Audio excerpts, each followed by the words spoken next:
Hare Krishna, Hare Krishna,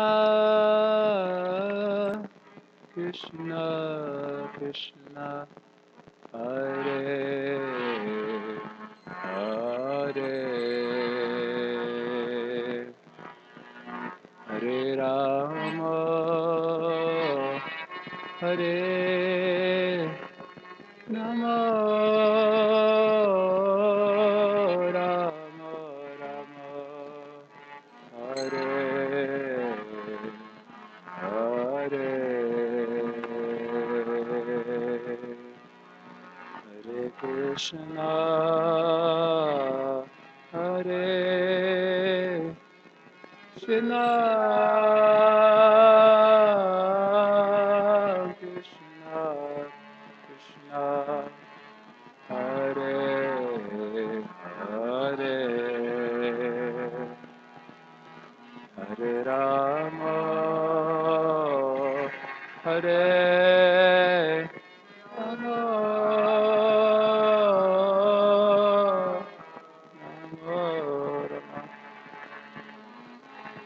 Rama Rama, Hare Krishna, Hare Krishna, Krishna Krishna, Hare Hare,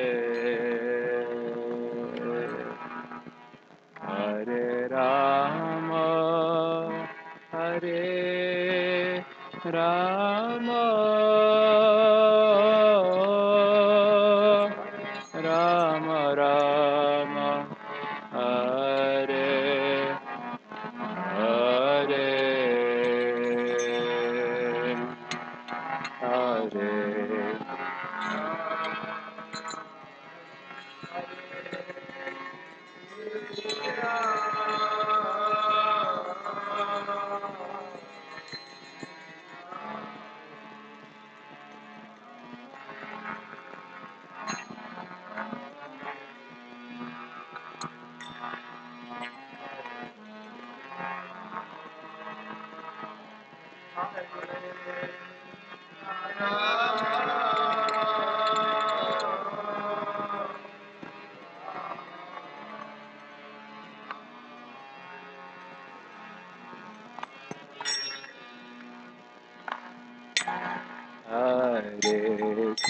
Krishna, Hare Krishna,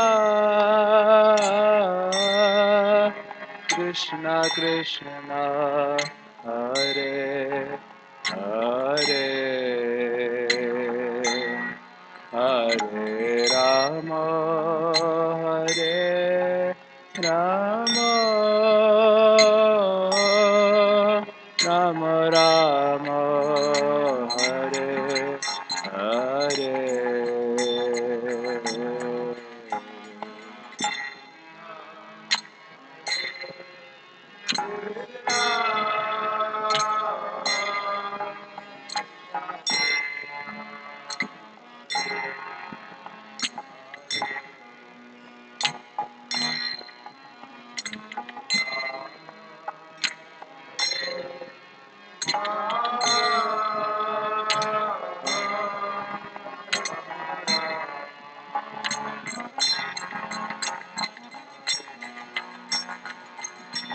Hare Krishna, Hare Krishna,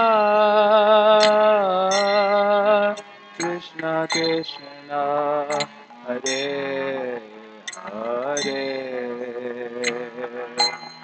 Hare Rama, Hare Rama,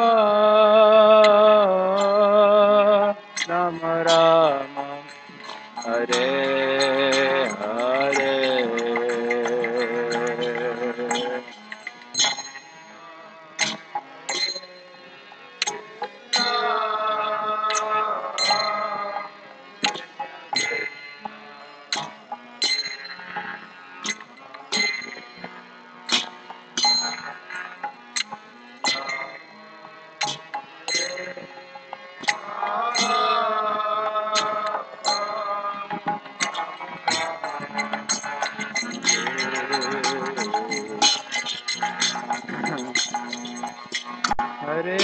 Krishna, Hare Krishna, Krishna Krishna, Hare Hare, Hare Rama, Hare Rama, Rama Rama, Hare Hare.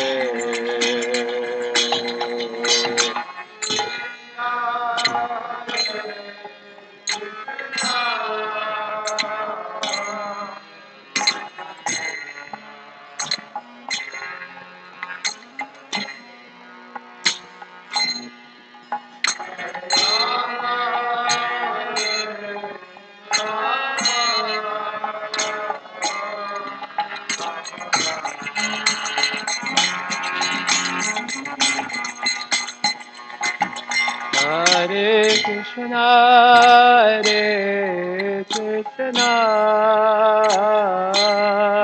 Krishna Krishna, Hare Hare,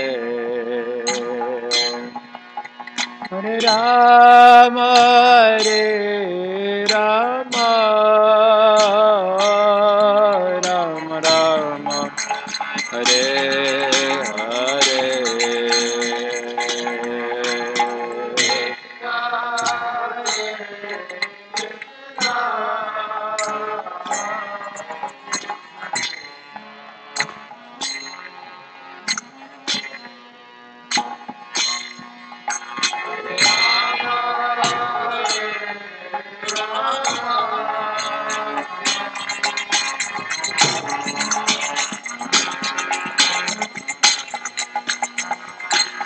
Hare Krishna, Hare Krishna, Krishna Krishna, Hare Hare, Hare Rama, Hare Rama, Rama Rama, Hare Hare, Hare Krishna.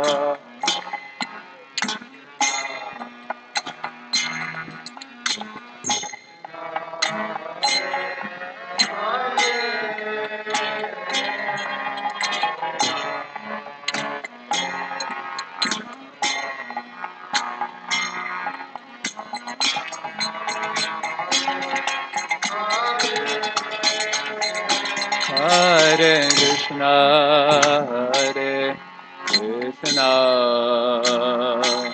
Krishna Krishna, Hare Hare, Hare Rama, Hare Rama, Rama Rama, Hare Hare, Hare Krishna.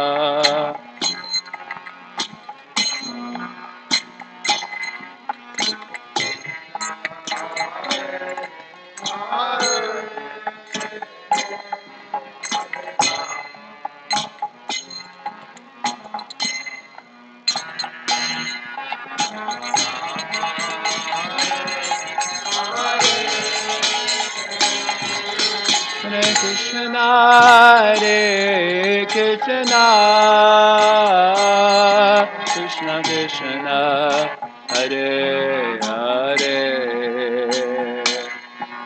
Hare Rama, Hare Rama, Rama Rama, Hare Hare.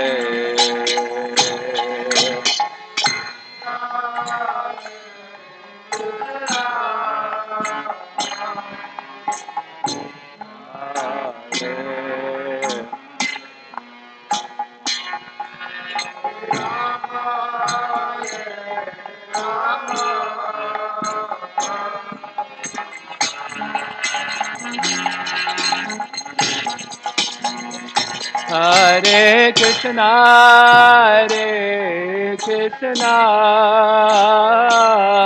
Krishna Krishna, Hare Hare,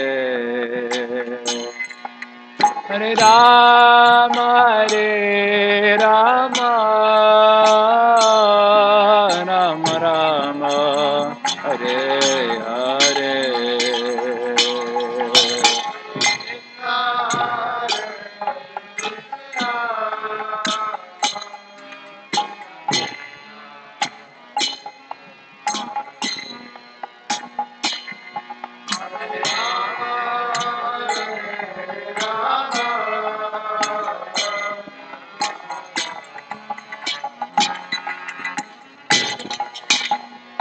Hare Krishna, Hare Krishna,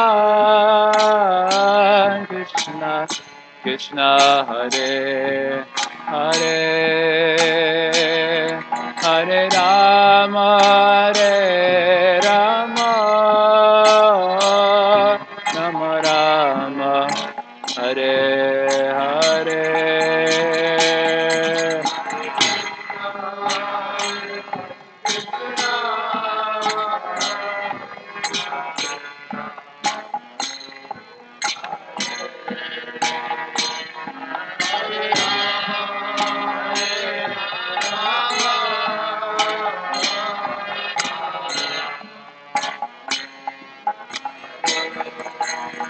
Hare Krishna, Hare Krishna,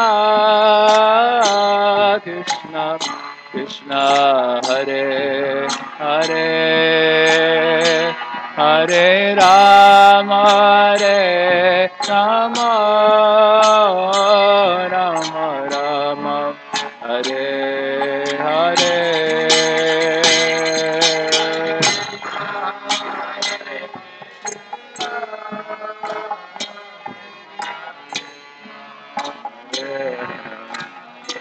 Hare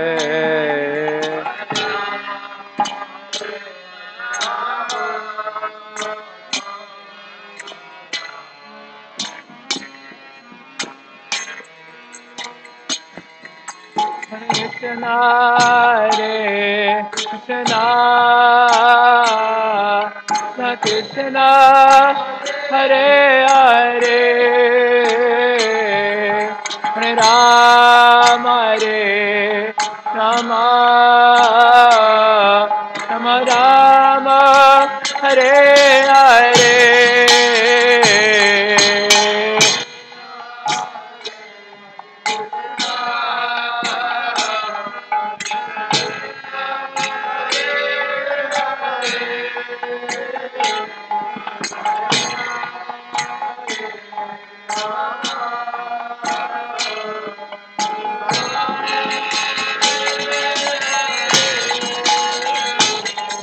Hare Krishna, Hare Krishna, Krishna Krishna, Hare Hare, Hare Rama, Hare Rama, Rama Rama, Hare Hare.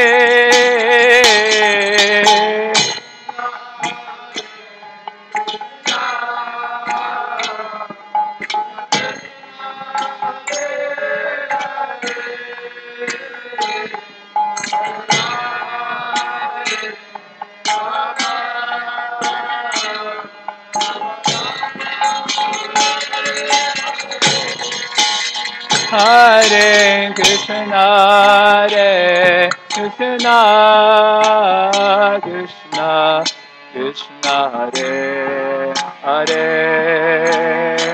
Hare Rama, Hare Rama, Rama Rama, Hare Hare, Hare Krishna, Hare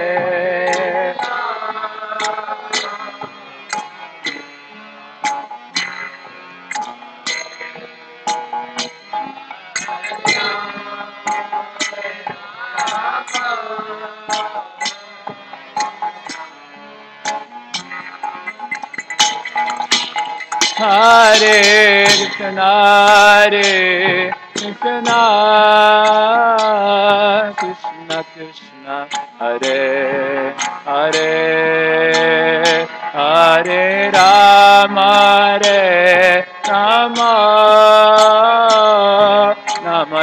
Rama, Hare Hare.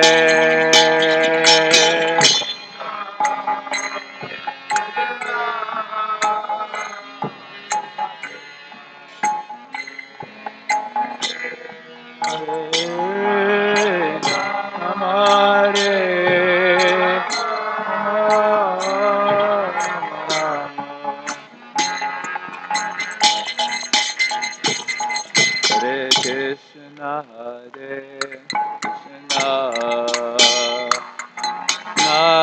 Krishna, Krishna Hare Hare, Hare Rama, Hare Rama, Rama Rama, Hare Hare, Hare Krishna.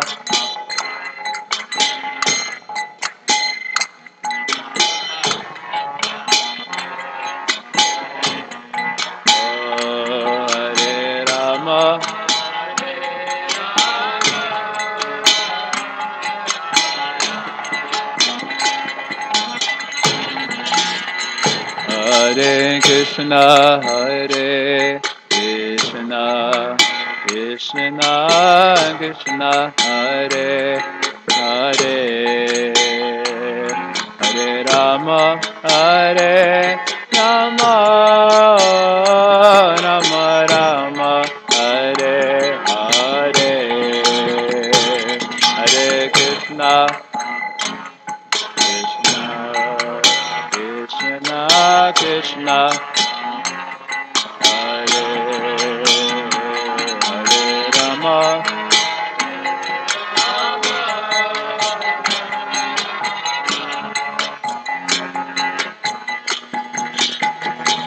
Hare Krishna, Hare Krishna, Krishna Krishna, Hare Hare, Hare Rama, Hare Rama, Rama Rama, Hare Hare, Krishna.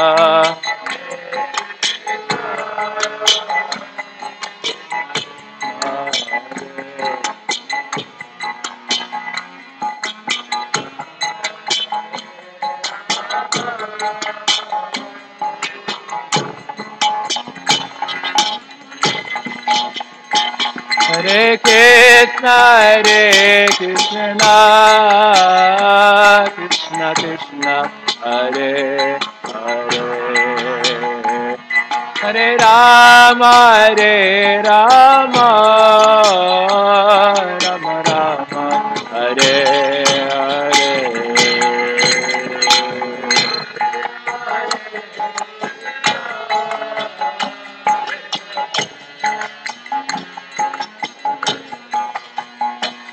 Hare Rama, Hare Rama,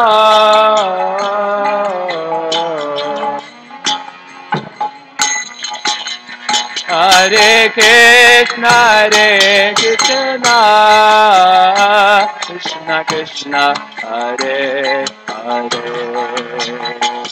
Hare Rama, Hare Rama,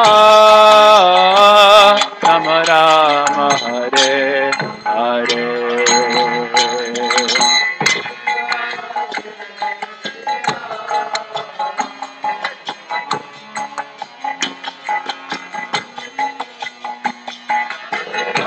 Hare Rama,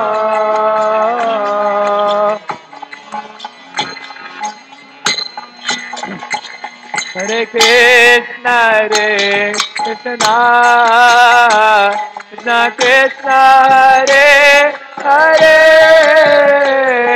Hare Rama, Hare Rama, Rama Rama, Hare Hare.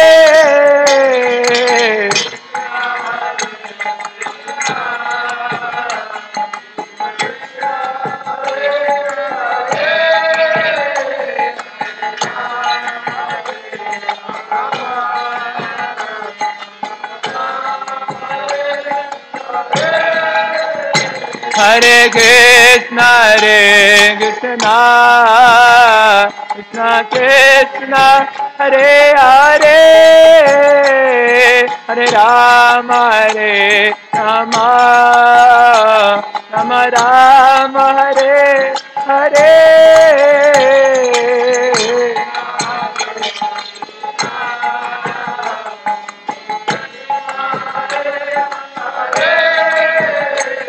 Hare Rama,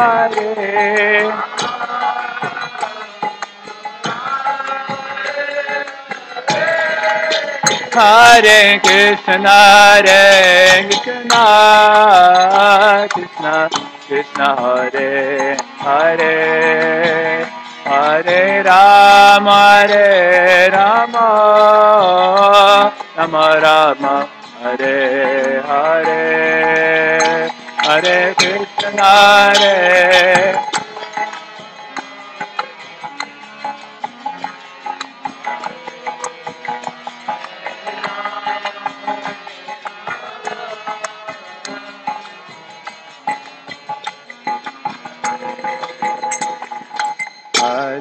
Krishna, Hare Krishna, Krishna Krishna, Hare Hare, Hare Ram, Ram Ram, Hare Hare.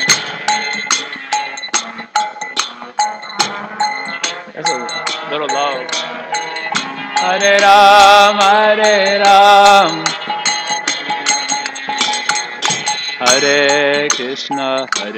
Krishna, Krishna Krishna, Hare Hare, Hare Ram, Ram Ram, Hare Hare.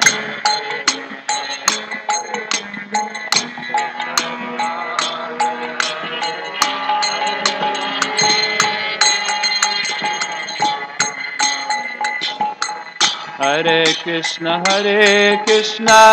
Krishna Krishna, Hare Hare, Hare Ram,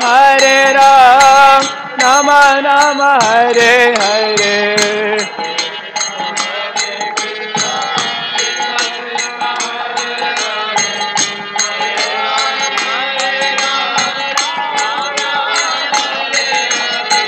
Hare Krishna,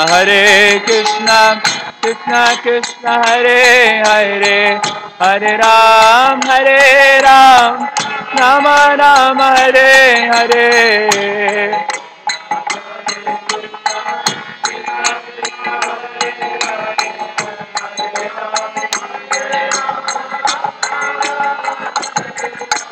Hare Krishna, Krishna Krishna, Hare Hare, Hare Ram, Rama Rama, Hare Hare.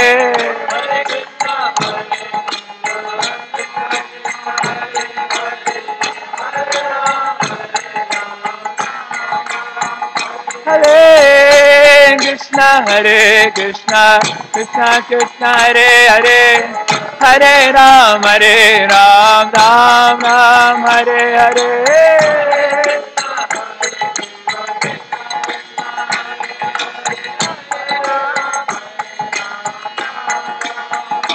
Hare Krishna, Krishna Krishna, Hare Hare, Hare Ram, Ram Ram, Hare Hare.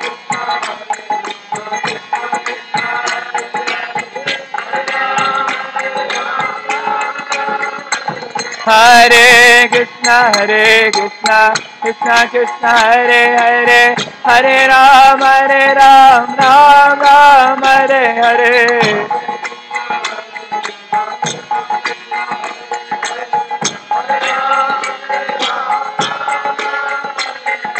Hare Krishna, Krishna Krishna, Hare Hare, Hare Ram, Ram Ram, Hare Hare.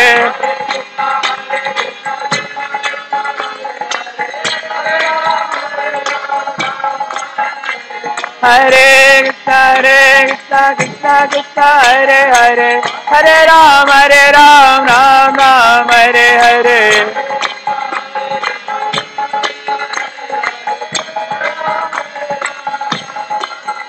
Hare Krishna, Krishna Hare Hare, Hare Ram, Ram Ram, Hare Hare.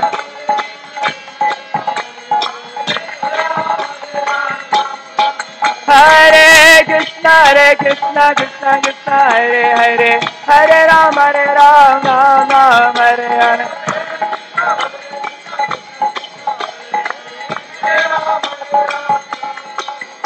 Hare Krishna, Krishna Krishna, Hare Hare, Hare Rama, Rama Rama, Hare Hare.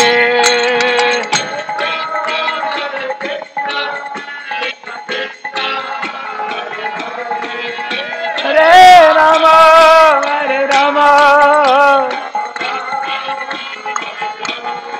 Hare Krishna, Krishna Krishna, Hare Hare, Hare Rama, Rama, Hare Hare.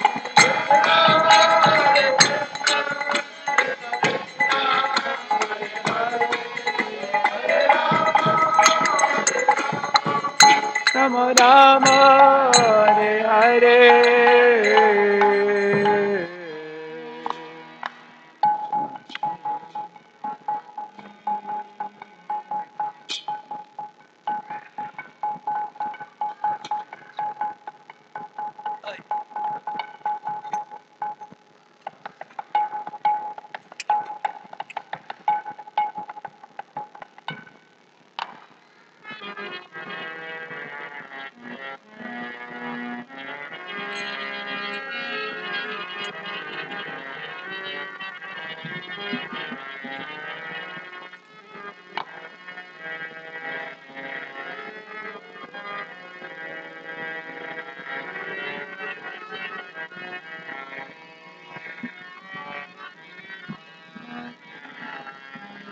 Hare Krishna, Hare Krishna, Krishna Krishna, Hare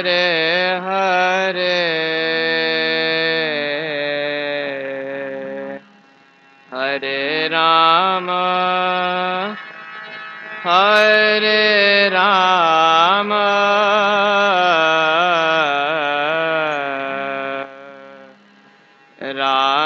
Rama Rama, Hare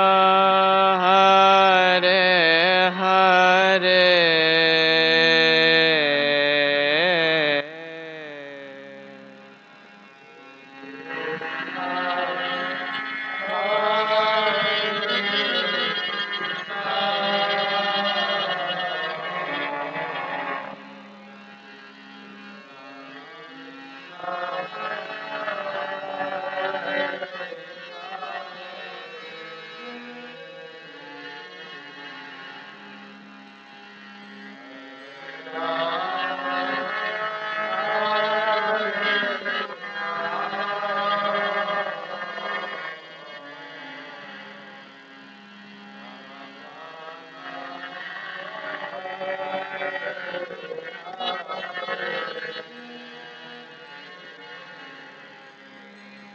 Hare Krishna, Hare Krishna,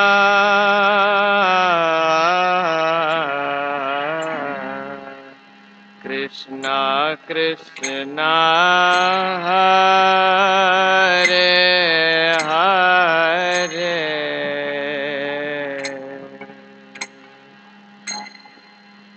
Hare Rama, Hare Rama,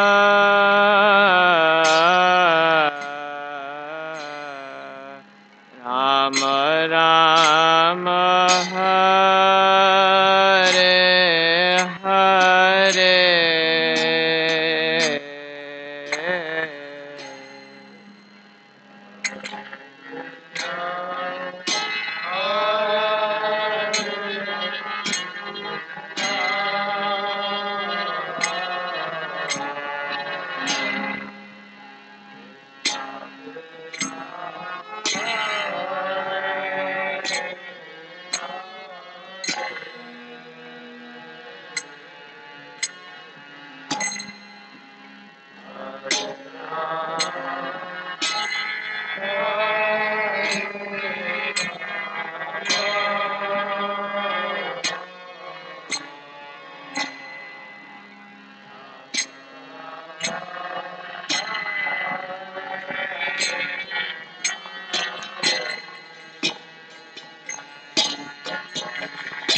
Hare Krishna,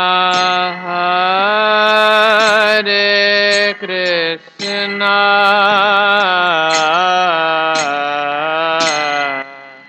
Krishna Krishna, Hare Hare,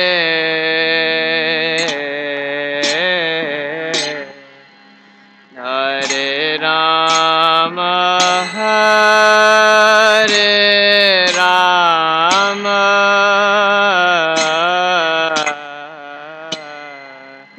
Rama Rama, Hare Hare.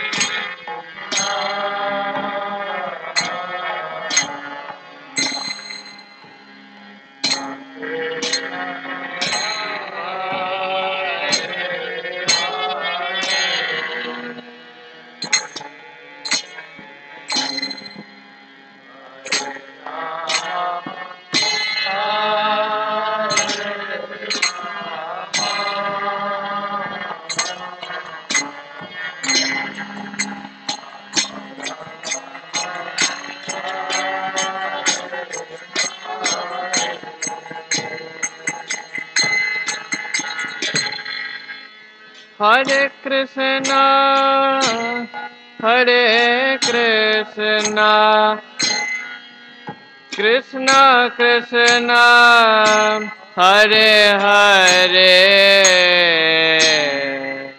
Hare Rama, Hare Rama, Rama Rama, Hare Hare.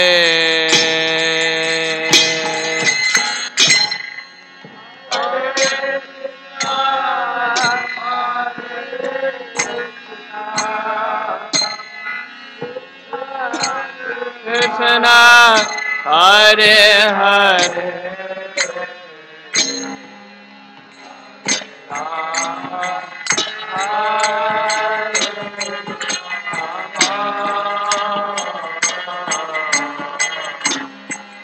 Rama Rama, Hare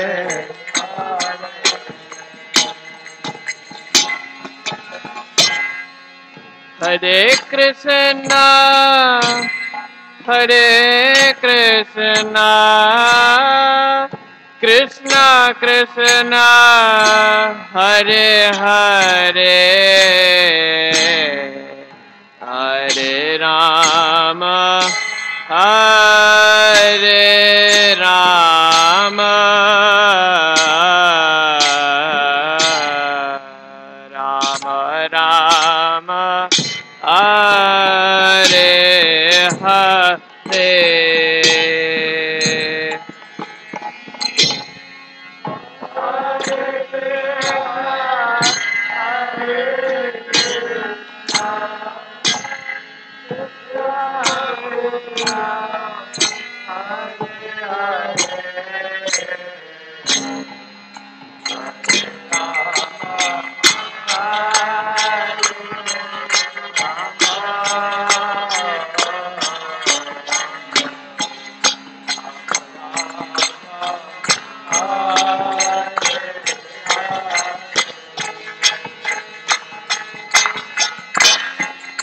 Hare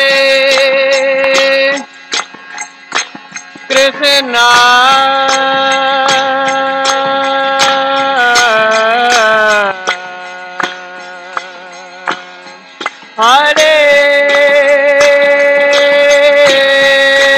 Hare Krishna,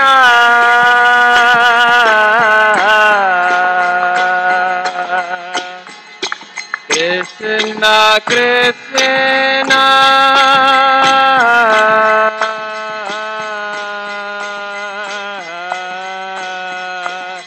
Hare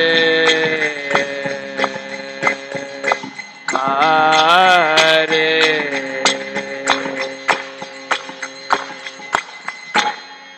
Hare Rama Hare Rama Rama Rama Hare Hare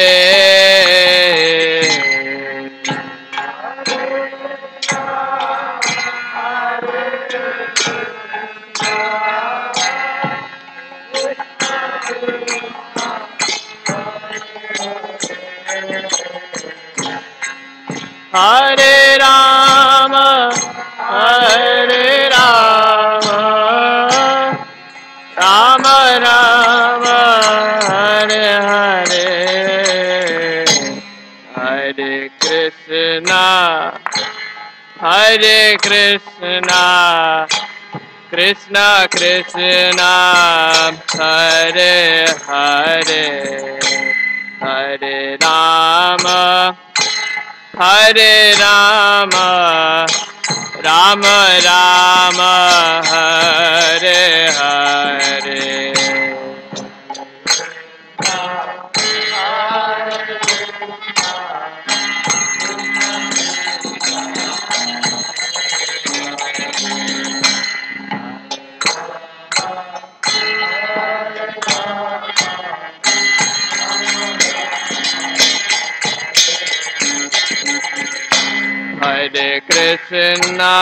Hare Krishna Krishna Krishna Hare Hare Hare Rama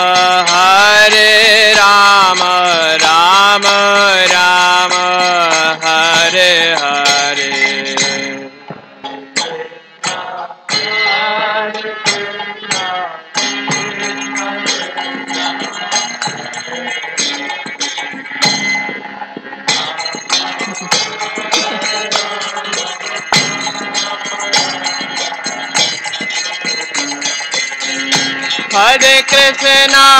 Hare Krishna Krishna Krishna Hare Hare Hare Rama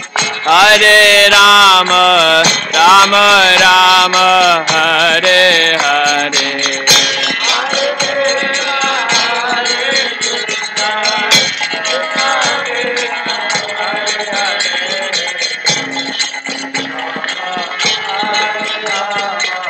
Rama Rama Hare Hare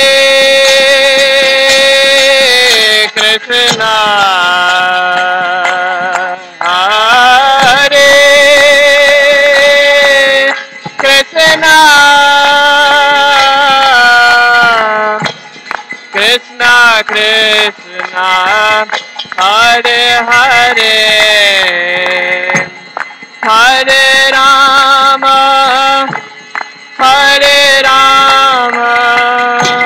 Rama Rama Hare Hare Hare Krishna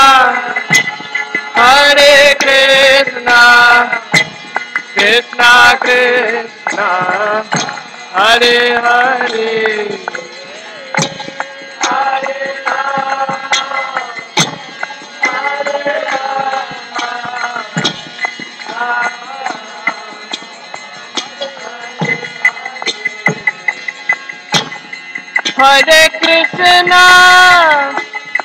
Hare Krishna Krishna Krishna Hare Hare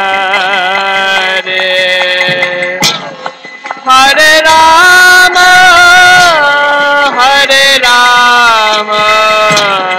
Rama Rama Hare Hare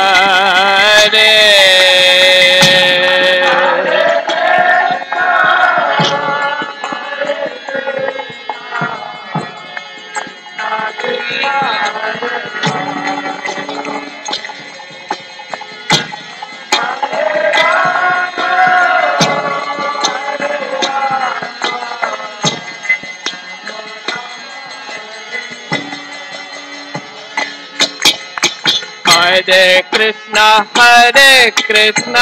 Krishna Krishna Hare Hare, Hare Rama, Rama Rama, Hare Hare.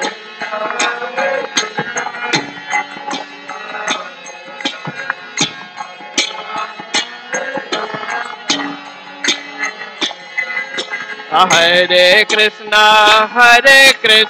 Krishna Krishna Hare Hare, Hare Rama, Rama Rama, Hare Hare.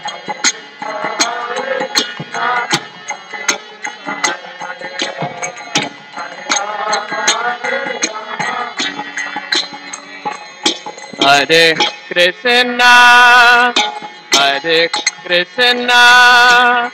Krishna Krishna Hare Hare, Hare Rama, Hare Rama, Hare Hare.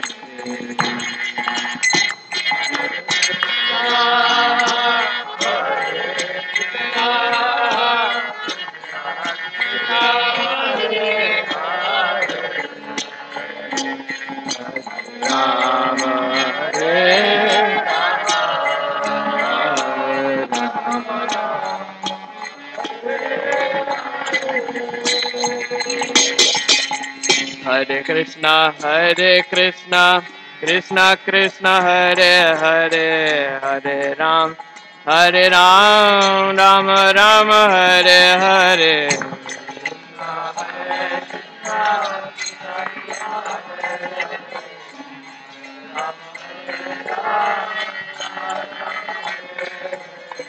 Hare Krishna, Krishna Krishna Hare Hare, Hare Ram, Rama Rama, Hare Hare.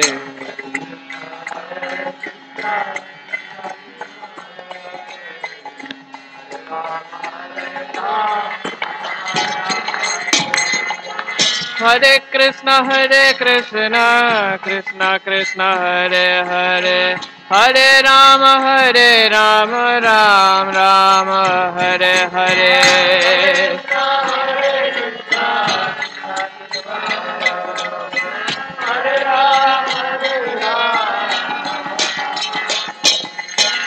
Hare Krishna, Krishna Krishna Hare Hare, Hare Rama, Rama Rama, Hare Hare.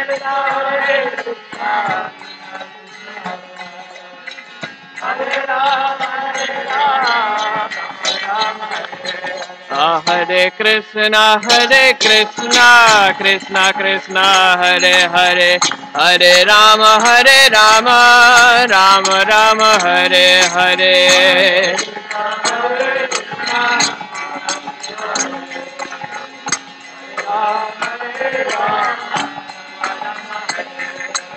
Hare Krishna, Krishna Hare Hare, Hare Rama, Rama Rama, Hare Hare.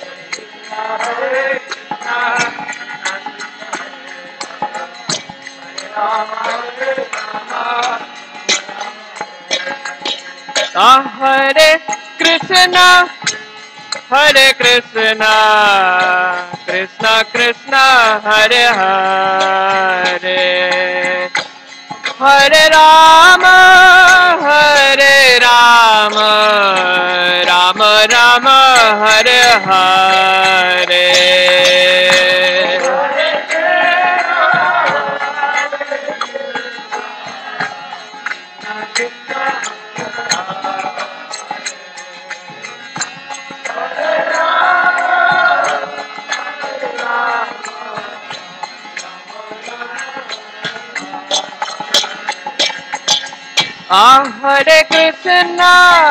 Hare Krishna, Krishna Krishna Hare Hare, Hare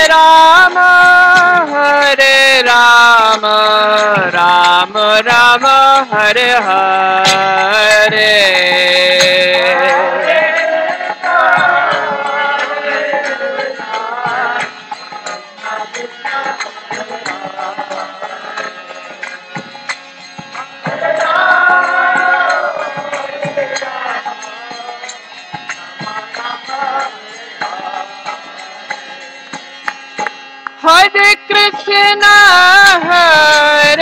Krishna, Krishna Krishna, Hare Hare, Hare Rama, Hare Rama, Rama Rama, Hare Hare.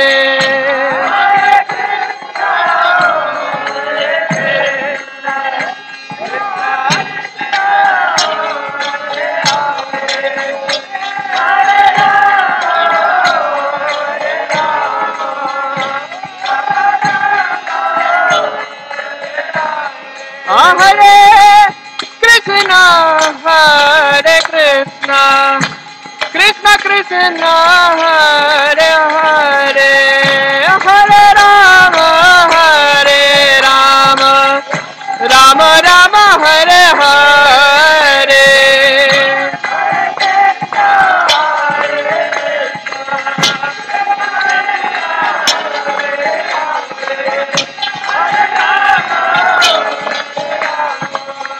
Rama Rama, Hare Hare, Hare Krishna, Krishna Krishna, Hare Hare, Hare Ram, Ram Ram, Hare Hare.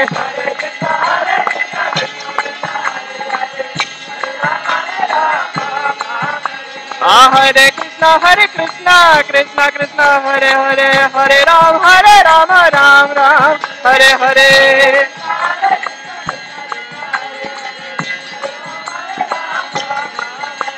Hare Krishna, Krishna Krishna, Hare Hare, Hare Ram, Ram Ram, Hare Hare.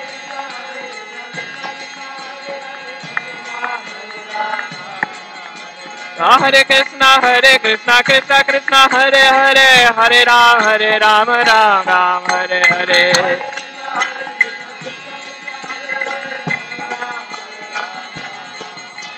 Hare Krishna, Krishna Krishna, Hare Hare, Hare Ram, Ram Ram, Hare Hare.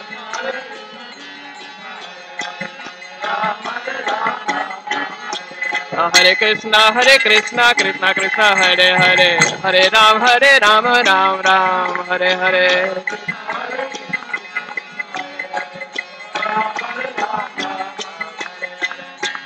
Hare Krishna, Krishna Krishna, Hare Hare, Hare Rama,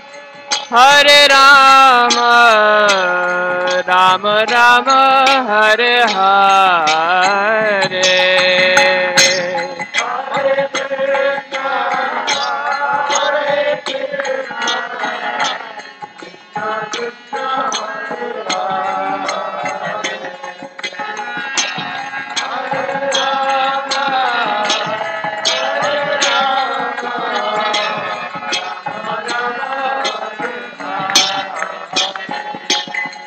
Hare Krishna, Krishna Krishna, Hare Hare, Hare Rama, Rama Rama, Hare Hare.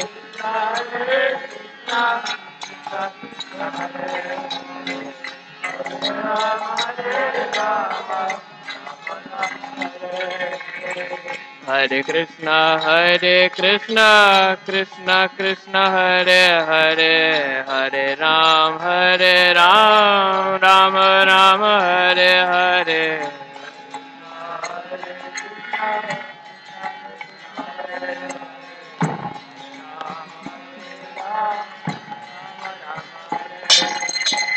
Hare Krishna, Krishna Krishna, Hare Hare, Hare Ram, Ram Rama, Hare Hare.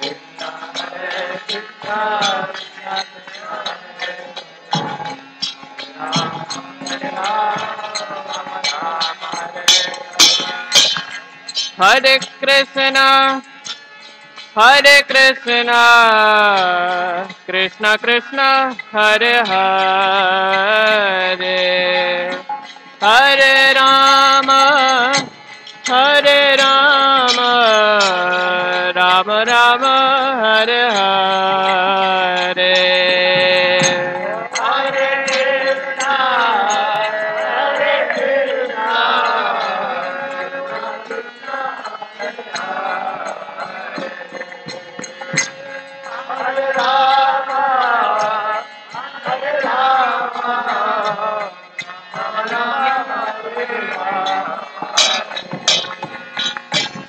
Hare Krishna, Hare Krishna, Krishna Krishna, Hare Hare, Hare Rama, Hare Rama, Rama Rama, Hare Hare.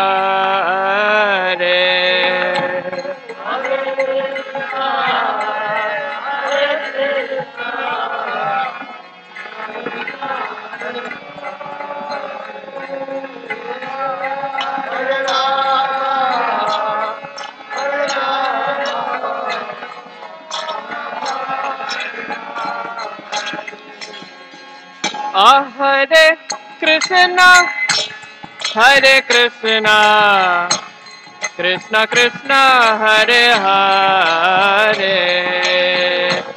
Hare Rama, Hare Rama, Rama Rama, Hare Hare.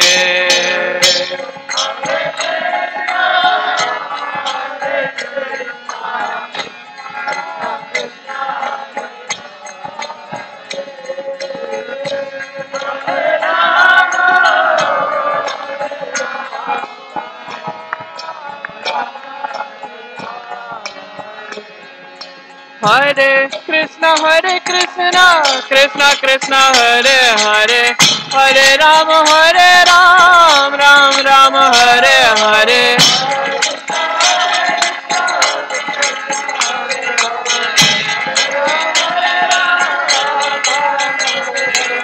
Hare Krishna, Krishna Krishna, Hare Hare, Hare Ram, Ram Ram, Hare Hare.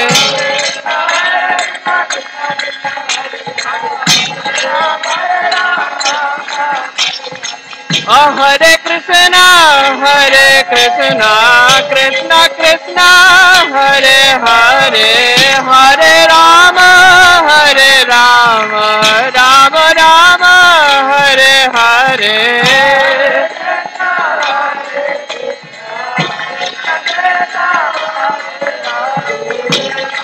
Hare Krishna, Hare Krishna, Krishna Krishna, Hare Hare,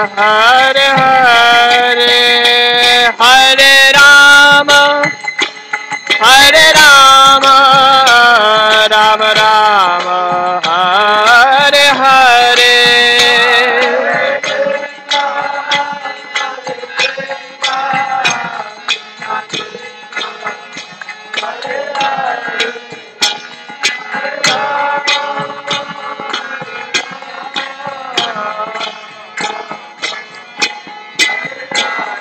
Hare Krishna, Krishna Krishna, Hare Hare, Hare Rama, Rama Rama, Hare Hare.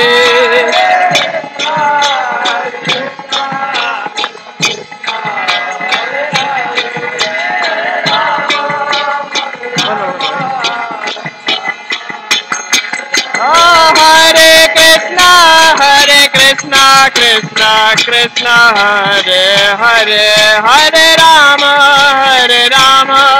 Rama Rama, Hare Hare.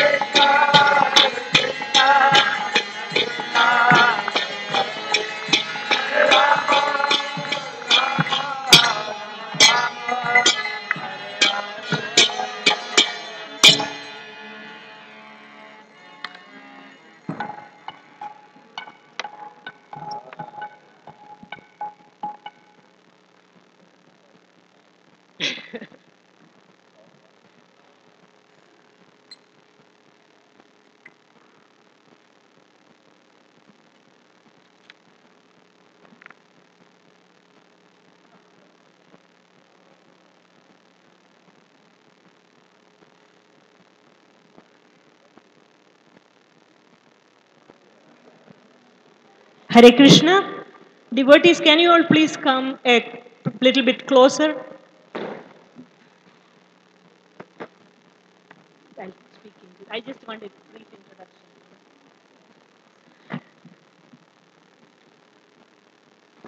The next is actually a presentation which will be going from 11 o'clock till 1.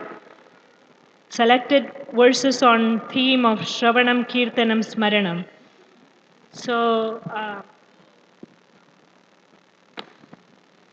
today, can you please come closer?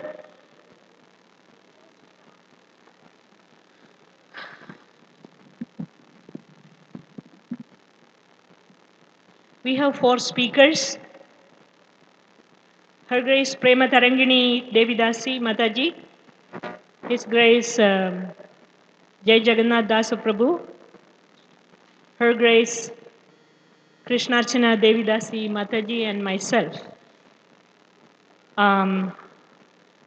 The first presentation is by Prema Tarangini, and she is continuing on her presentation which she gave yesterday on the topic of Krishna swallows the forest fire of sectarianism.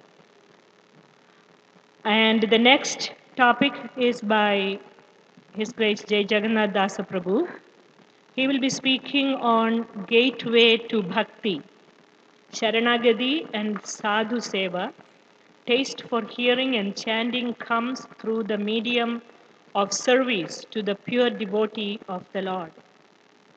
I remember reading from Srila Vishwanath Chakravarti Thakur. He had composed a verse which describes 14 stages of spiritual development. And on Srimad Bhagavatam, first canto, second chapter, verses 16 through 21, he gave a commentary for the verse 21, explaining these 14 stages. And the first few stages are Satam Kripa Mahat Seva Shraddha Guru Pada Ashraya. And I'm thinking Jai Jagannath Prabhu is speaking on the first two.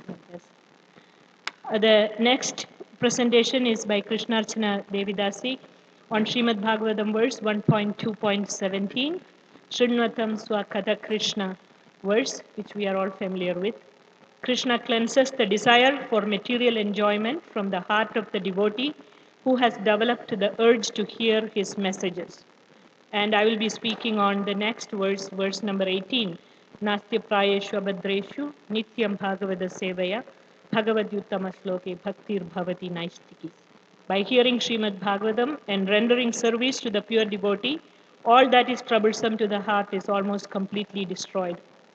I'll be giving a little emphasis on Shabda Brahman, sacred sound vibration. Each one of us will be speaking for 30 minutes. Thank you. Hare Krishna.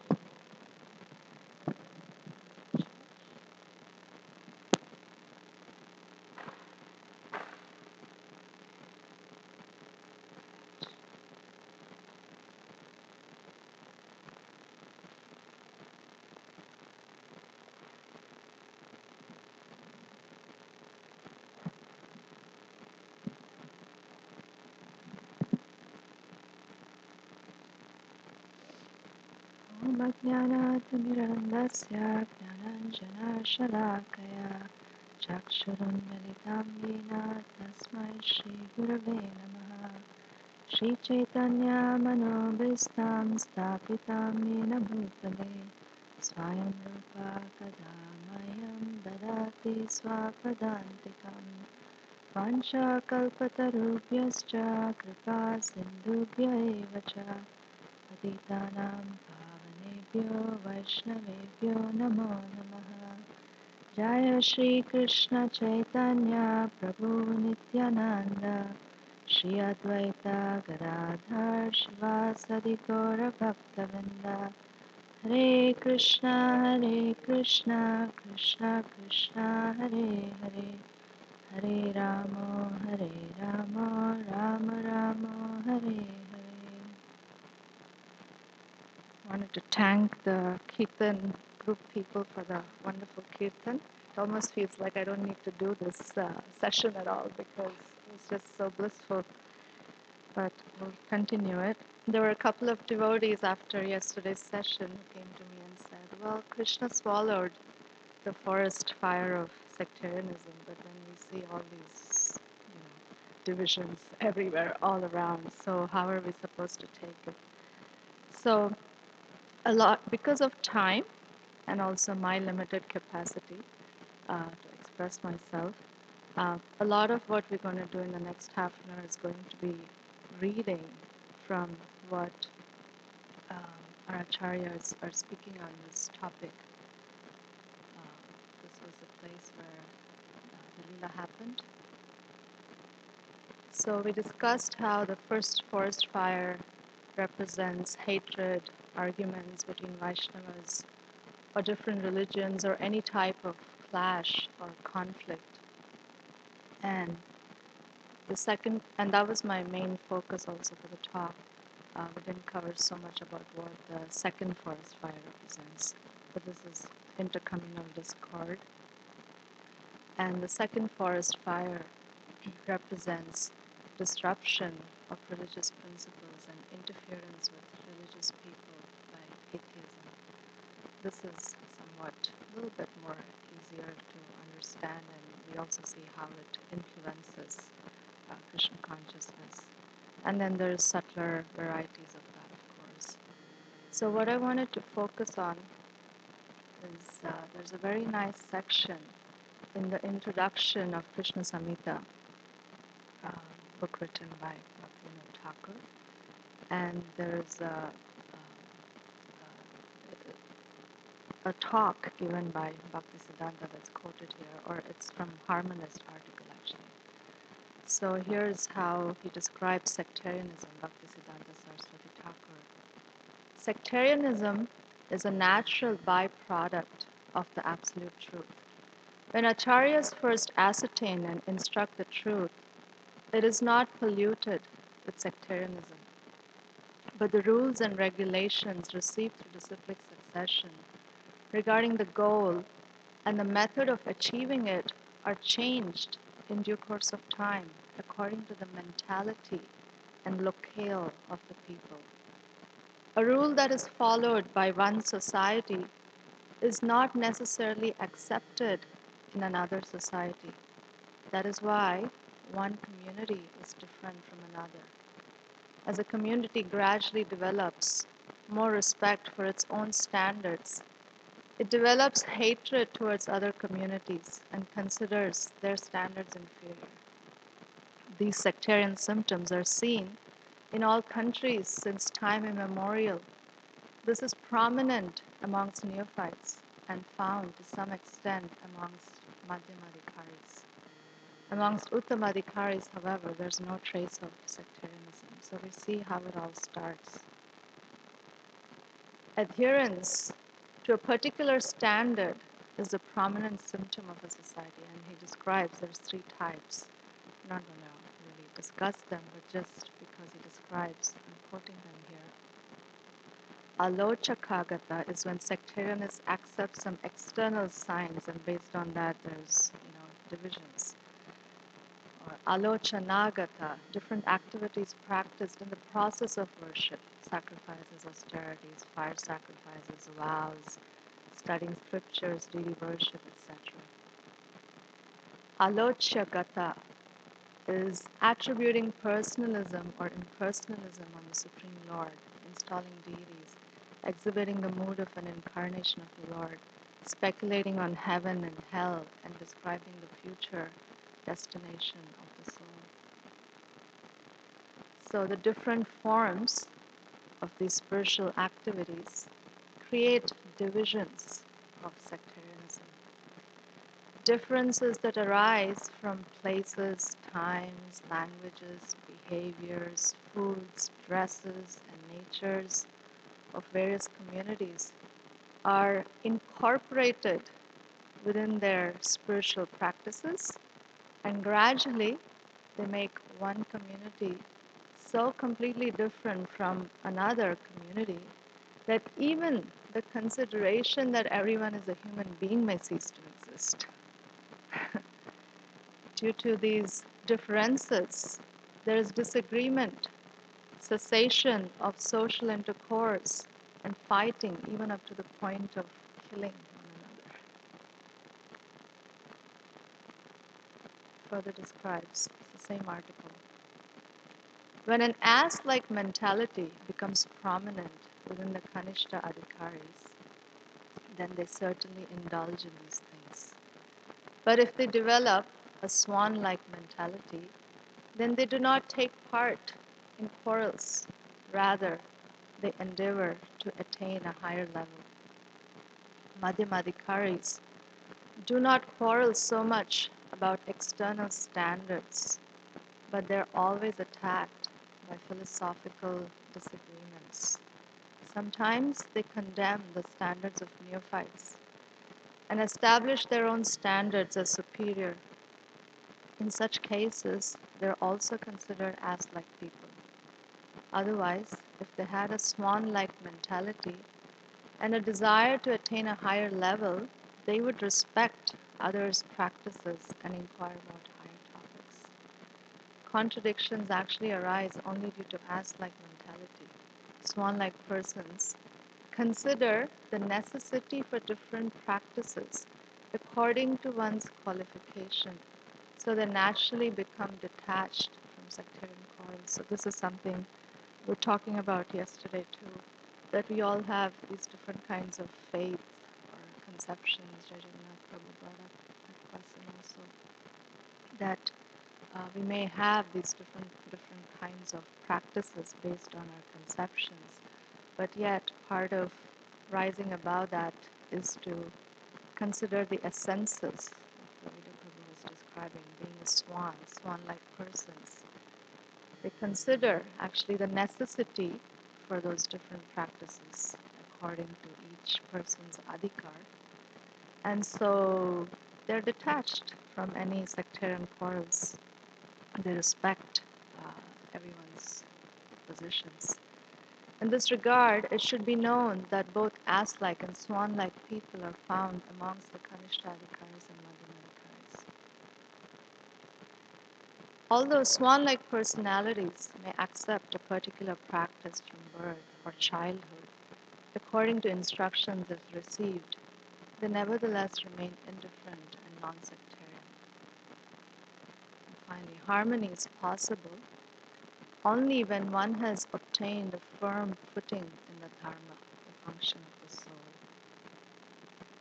So I put here next Srila Prabhupada's quote right from the introduction of Bhagavad Gita, where he tells us what is dharma and how it is non-sectarian.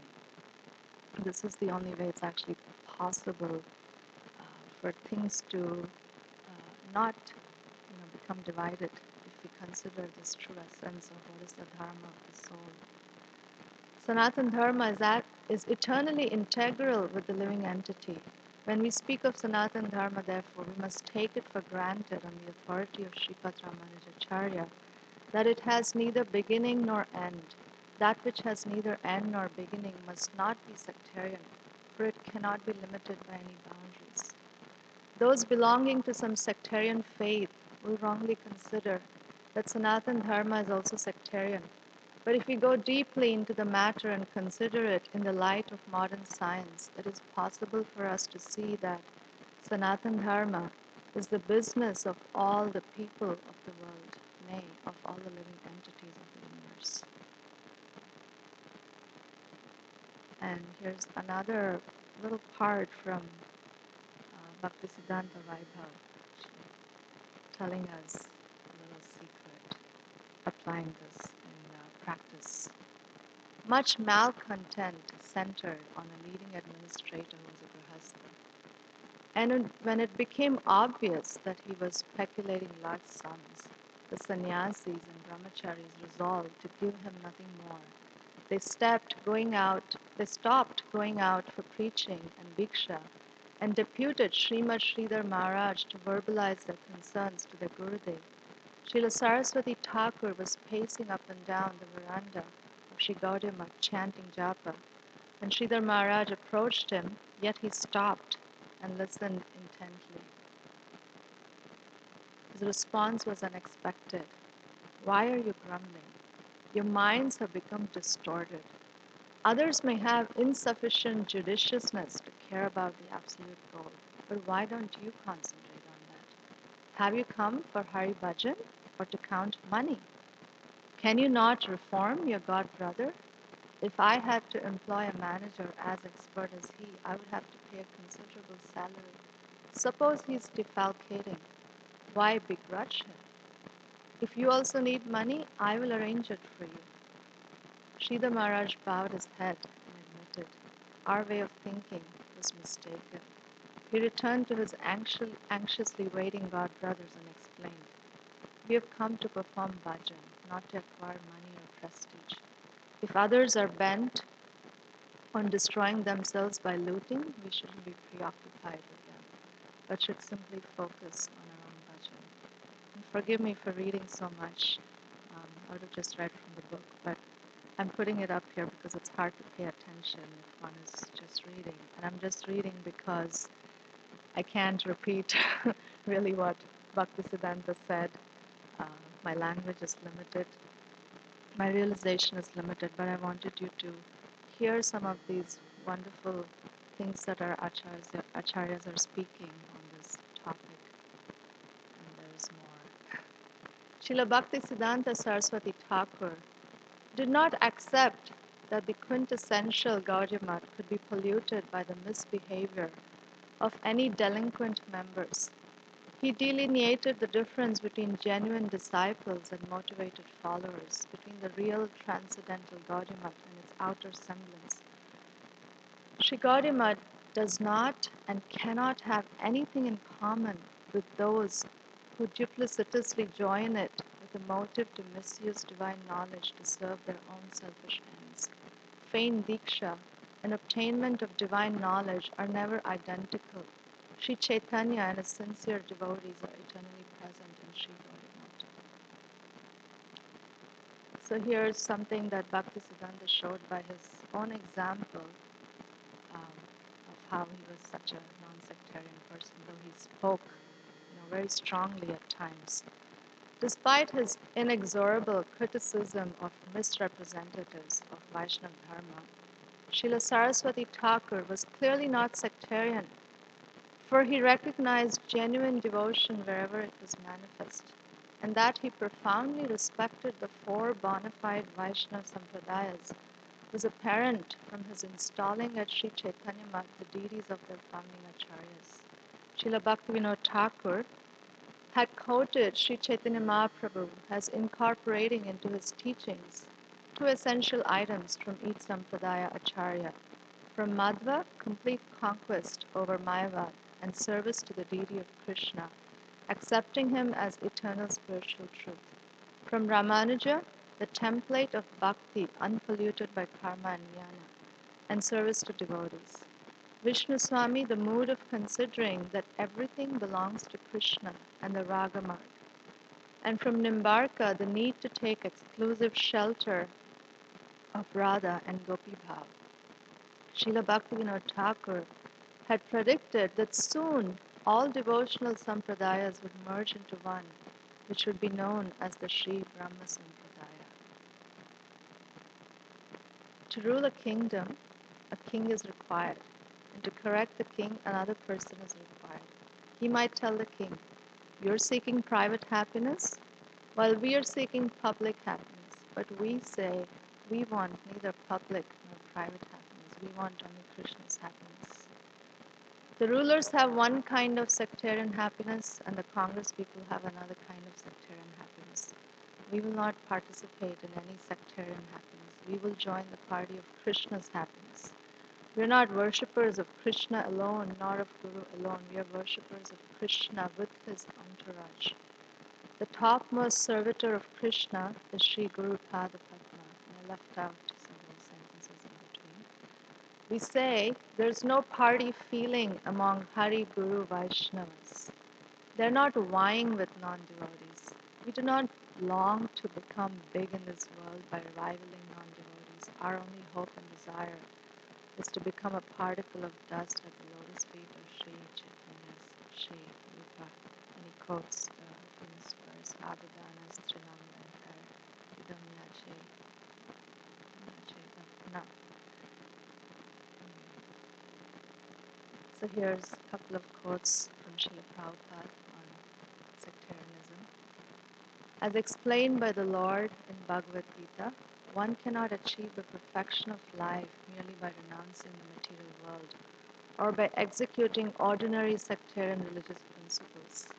One must actually understand the identity of the Supreme Personality of Godhead, and by associating with His pure devotees, one must learn to love the Lord in His original personal form.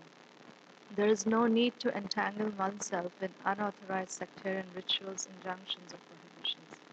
One should simply surrender to Lord Krishna, following the example of Sri Chaitanya Mahaprabhu, who is Lord Krishna, following the example of Sri Chaitanya Mahaprabhu, who is Lord Krishna himself. By the authorized, regulated process of Bhakti Yoga, Krishna consciousness, one easily achieves spiritual perfection. Here's another short one from Prabhupada. Krishna consciousness is not a sectarian religious movement, rather it is meant for all, embracing welfare activities for the world. One can enter this movement without discrimination in terms of caste, creed, religion, or nationality. If one is trained to worship the Supreme Personality of Godhead, Krishna, who is the origin of Vishnu Tattva, one can become fully satisfied and perfect in all respects. So, Krishna swallowed the forest fire of sectarianism. And why do we still see stuff around us? Because Krishna is actually fully available in His holy name and in His Krishna Katha to us. And to the degree that we are fulfilling the true Sanatana Dharma of our soul, carefully hearing the holy name in Krishna Katha, to that degree we will become free from the propensity to criticize others in sectarianism. Krishna is that same Krishna who swallowed the forest fire, which represents sectarianism, is fully available in His holy name. And one needs to take shelter of the holy name, as the cowherd boys did. They took shelter, and that's when Krishna swallowed the forest fire. That's my inspiration from this pastime. So I'll end with a couple more things. Here's a nice verse from towards the end of Bhagavatam again, one of the final instructions of Sukadeva Goswami to Maharaj Parikshit. For a person who is suffering in the fire of countless miseries and who desires to cross the insurmountable ocean of material existence, there is no suitable boat except that of cultivating devotion to the transcendental taste for the narrations of the Supreme Personality of Godhead's pastimes. So, Lila Katha Rasa Nisevanam. Its service is cultivating devotion, but its service, devotional service to the transcendental taste for the narrations of the Supreme Personality of Godhead. And a couple more nice quotes from Chaitanya Charitamrita. The pastimes of Lord Krishna are the essence of all nectar, and that nectar is flowing in hundreds of rivers in all directions. The pastimes of Sri Chaitanya Mahaprabhu are an eternal reservoir, and one is advised to let his mind swim like a swan on this transcendental lake. The devotees who have a relationship with Krishna are like the swans and chakravaka birds who play in that forest of lotus flowers. The buds of those lotus flowers are the pastimes of Krishna, and they're edibles for the swan-like devotees. Lord Shri Krishna is always engaged in His transcendental pastimes. Therefore, the devotees following in the footsteps of Sri Chaitanya Mahaprabhu can always eat these lotus buds, for they are the pastimes of the Lord. And two more. All the devotees of Chaitanya Mahaprabhu should go to that lake, and remaining always under the shelter of the lotus feet of Chaitanya Mahaprabhu become swans and chakravaka birds in those celestial waters. They should go on rendering service to Lord Shri Krishna and enjoy life perpetually. In this way, all miseries will be diminished, the devotees will attain great happiness, and there will be jubilant love of God. The devotees who have taken shelter of the lotus feet of Sri Chaitanya Mahaprabhu take the responsibility for distributing nectarian devotional service all over the world. This is our way of putting out the forest fire, uh, being Lord Chaitanya's followers, taking shelter of his lotus feet and taking the mission of Lord Chaitanya as our life. And that is like the clouds pouring water on the ground that nourishes the fruit of love of Godhead in this world. The devotees eat that fruit to their heart's content, and whatever remnants they leave are eaten by the general populace as they live happily. Hare Krishna. And I have one last thing that, it's the final slide, no more, that to actually experience these effects, there's an analogy that Srila Prabhupada gives that I wanted to leave you all with to meditate upon. That to experience these effects, if the iron rod has to turn into fire, it has to remain in contact with fire for a prolonged period of time. Not like you just put it in fire and out and put it in fire and out, it gets cold very quickly. And to actually enter into fire, Prabhupada says you must be fire, and if you're not fire, then you will burn. So first of all, we have to revive, because Krishna, the example is given that Krishna is the big fire, and we are sparks of fire. We're also fire, very small. The sparks of fire can play and remain within fire, and it is beautiful. Fat fat, there is spark. You've seen, while fire is going on, it is very beautiful. And as soon as this fat fat falls down, separate from the fire, it is extinguished. No more fire. It is black charcoal, that's all. So if we want happiness, then we have to dance with Krishna. But you cannot dance with Krishna if I'm not pure. Krishna is pavitram paramam bhavan. Pavitra means the supreme pure. If you want to take pleasure in the company of Krishna and dance rasa dance, then you have to become pure, purified. That is sarvapadi nirmuktam, to be free from all designations. Thank you very much. Hare Krishna. Yes. Is there time for this? It's 11:30. Maybe in the end? Maybe in the end if there's time? But I don't want to take Jai Jagannath for this time. I have it. It's 11:30. Right? Okay, 1 minute. Let's see. Try trouble. Yeah. Mataji, for your part 2 of your presentation. This is a very interesting subject matter. I'm thinking of 2 references from the Shastras. In Chaitanya Charitamrita, it says that we should discuss difficult subject matters because it will create taste for the subject, and also Will create taste for the subject. And then in Bhagavatam, also in the first canto, we see it says that this Bhagavatam Purana kicks out all cheating religions. So the problem is that in our scriptures, we see a lot of, you may call it criticizing, of anything less than pure devotional service.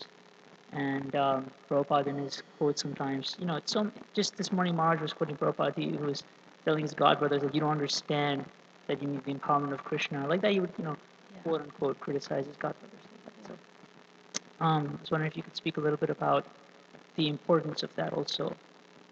Because sometimes you see advanced devotees and the scriptures will put down something. Yeah. Well, we have to be careful if we are planning to do that. Start with that. Or we don't have the qualification that Srila Prabhupada had or Bhaktisiddhanta had. We have to be very, very careful. When Prabhupada did it, Bhaktisiddhanta did it, it was coming from a complete place of non-enviousness. There was no envy when they spoke like that. It was coming from a deep place of compassion, rather. And so I always find it when I hear Srila Prabhupada's lectures and he calls someone rascal, I think it's like so endearing to hear him call someone rascal because it's actually coated with so much love within that. And the scripture is coming from the same place, for the sake of education, to distinguish what's what, and that's very necessary. But as far as ourselves doing that, we have to be extremely, extremely careful, and always err on the side of not doing that. We can do that same education in other way, in softer ways, because we still have envy within our heart, at least I do, and we can't, because we may actually put down and discourage the person if we adopt that same method.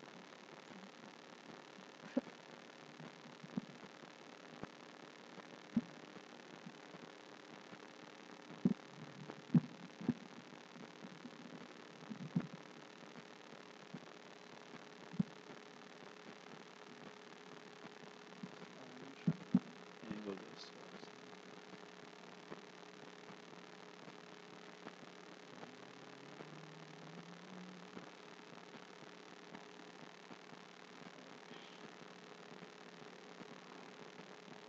That was a good idea. That was a good idea.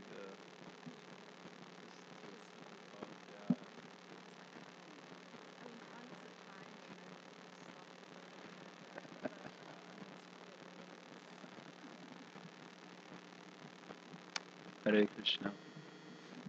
I need to stay up.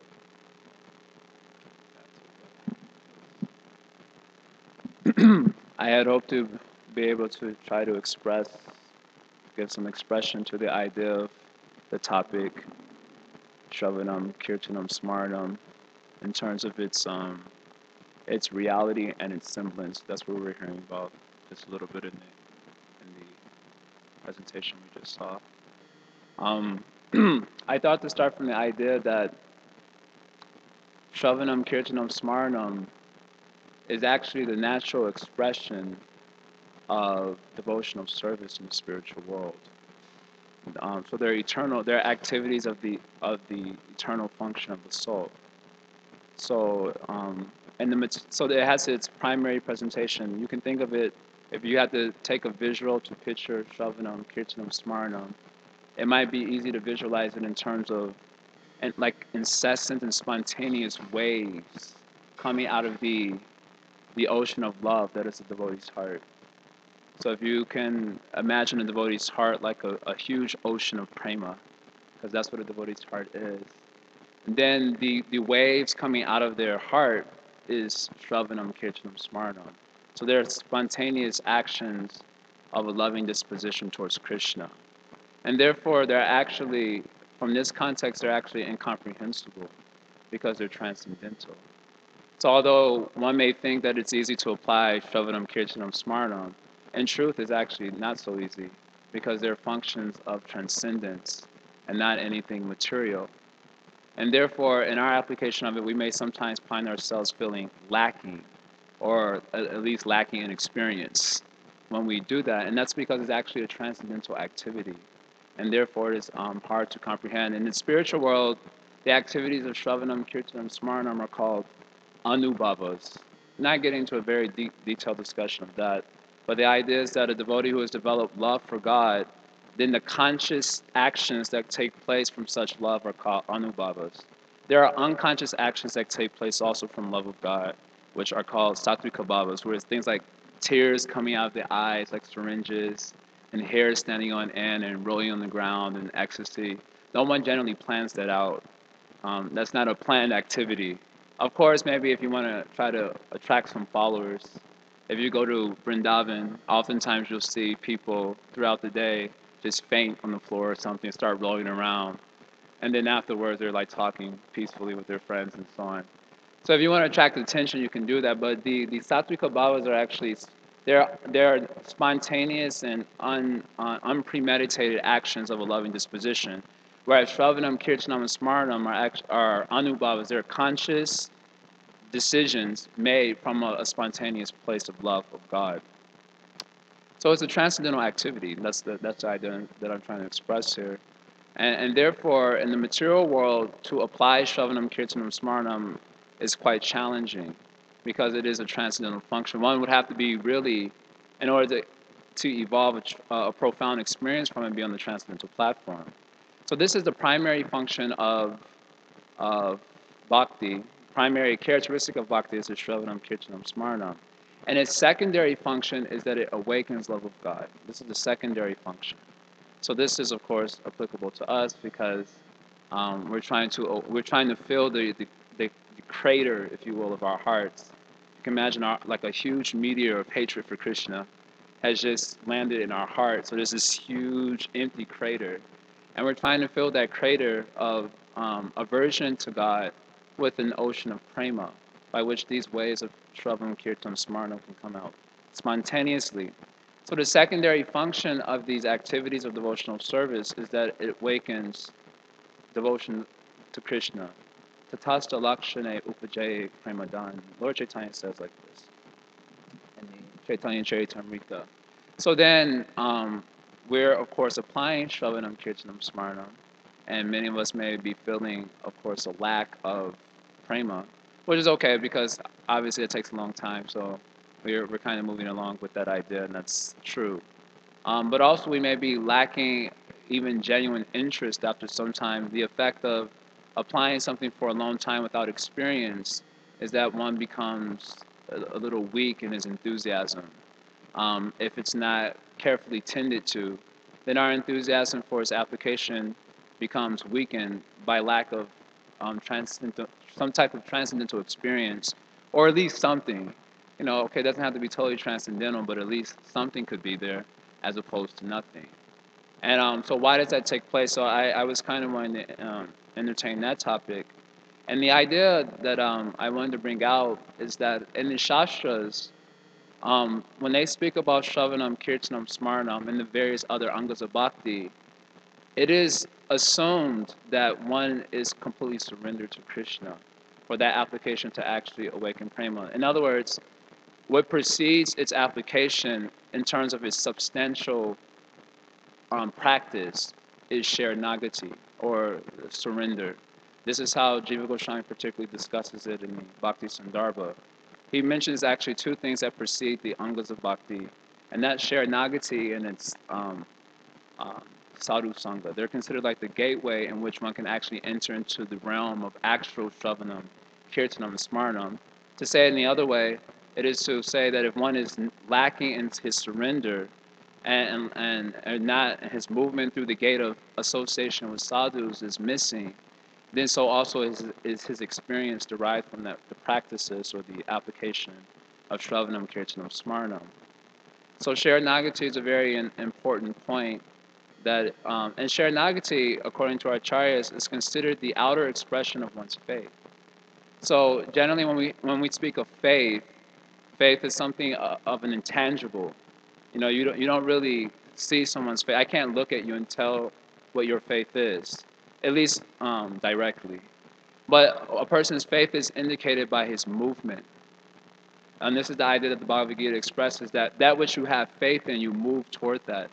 Once you get faith in a particular conception or idea, material or spiritual, once you get convinced of that, then your movement follows that conviction. And the sustained effort behind any conviction is what faith actually is. So faith is indirectly indicated to others by our movement in this world.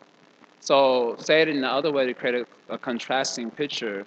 One of Prabhupada's godbrothers put it in this way, which I appreciated. He said, where there is suspicion, there is suspension. Suspicion. Where there is I always get this like a tongue twister. Yeah, suspicion. There is suspension. This is a good aphorism. And we know that when we see an environment of distrust, then immediately your movement in that environment is arrested, isn't it? That's what happens to us in the material atmosphere. Everyone around us is not trustworthy, and therefore we're always second guessing our movement in relationship to those personalities or that environment. Just like in India, there's a good example. To be Western body in India, and traveling alone is always problematic because we're good targets for cheating. So we're always suspicious. You know, as soon as we come out of the airport, everyone's running up to you with a deep service attitude. And of course you're quite suspicious why it is the case. And then they'll charge you a huge amount. You know, they'll say, I want to go to this location. They may be 10 minutes away, and they may charge you 500 rupees. You know, and generally because we're Westerners, we'll calculate that in terms of American dollars, and we'll think, okay, that's not so bad. You know, because cabs in America are quite expensive. So okay, it's not so 500 rupees. And then you'll get off at your location. The devotee asks you how much you pay. You say 500 rupees. He said, "Oh, it's 10 rupee." Job, and you become very disturbed in mind, and that might take up some of your consciousness for the rest of the day and so on. So an example of where it's hard to move where you're distrusting of the environment. So to the degree a person is suspicious, to that degree his movement is arrested. And this is not only in relationship to personalities or communities, but it's also in relationship to the philosophy.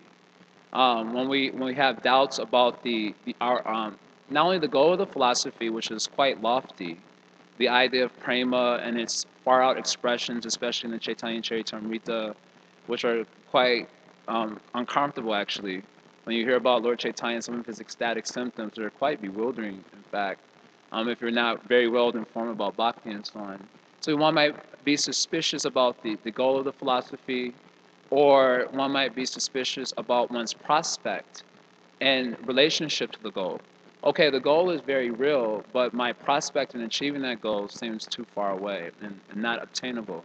Krishna speaks about this in the Bhagavad Gita, I think in chapter 4, verse 40, where the three types of personalities are mentioned, Agya, Ashradadana, and Samshayatma. He mentions three types of, one person is one who's completely ignorant, and he's just like going for sense gratification. So obviously there's nothing, what we may call a gone case. Then there's another person who is very much aware of the Shastras, but he has no faith in them. And we probably wouldn't put ourselves at least completely in that category. We have some faith in the Shastras and their ideals.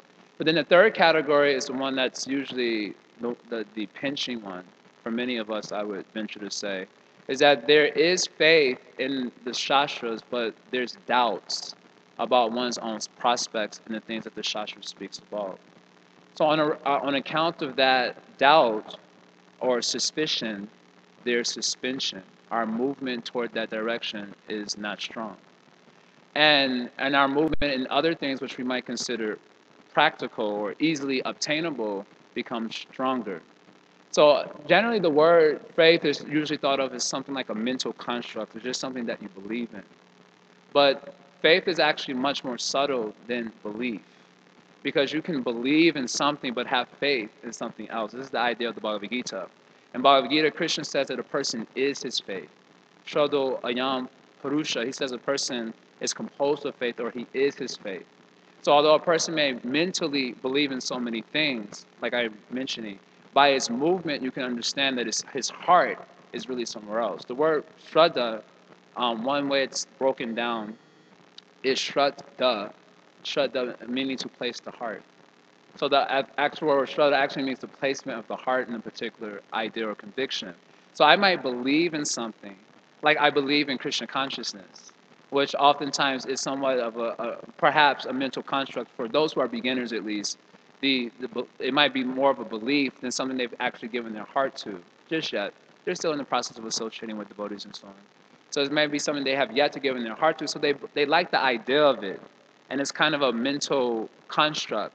But in terms of their movement, they might be going clubbing, watching movies on YouTube and Facebooking.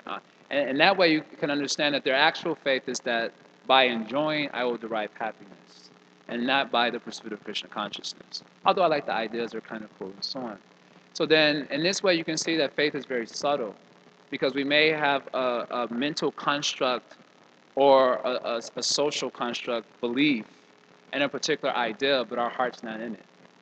And because Sharanagati, which is considered like the doorway towards substantial application of Shravanam, Kirtanam, Smaranam, is the outer expression of having completely given the heart to the ideal of Krishna consciousness that may actually be lacking on account of our not having faith, not having the ability to place our heart in such an ideal. It's arrested, actually.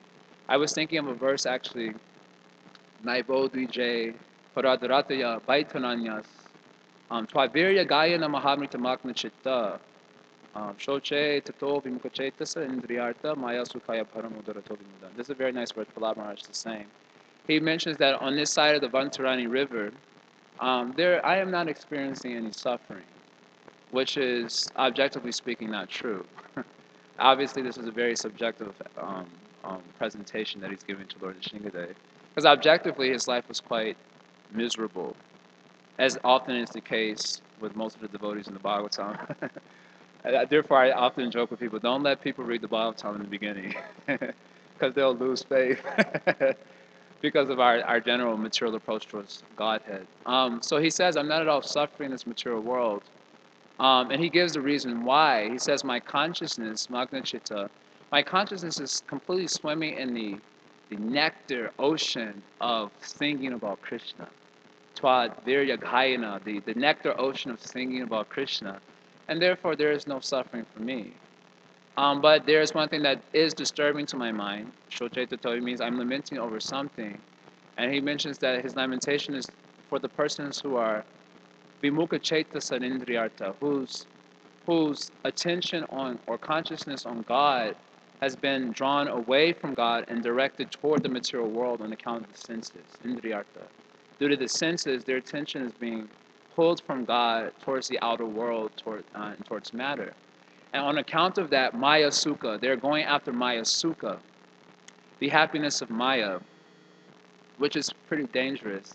Because he says, with the happiness of Maya comes something else a person has to take. Along with that, Bharam Udvarato Vimula, he has to carry the burden of the disappointment of Maya Sukha. Maya Sukha means practically speaking, anything that gives us pleasure, we become attached to. You have that experience, of course, in terms of, let's say, sense gratification or something like that. Anything that gives us pleasure, we become attached to. And anything we're attached to, our hearts is controlled by that attachment. That's the way Krishna consciousness works too in the spiritual reality. But in terms of material existence, anything that gives us pleasure, you can just make a list of things that give you pleasure. I'm willing to guess Japa doesn't come on top of the list and so on. And so we derive pleasure from that. So to that degree, we derive pleasure. To that degree, we are attached. And from that attachment, is born a sense of intimacy with that attachment. I am that.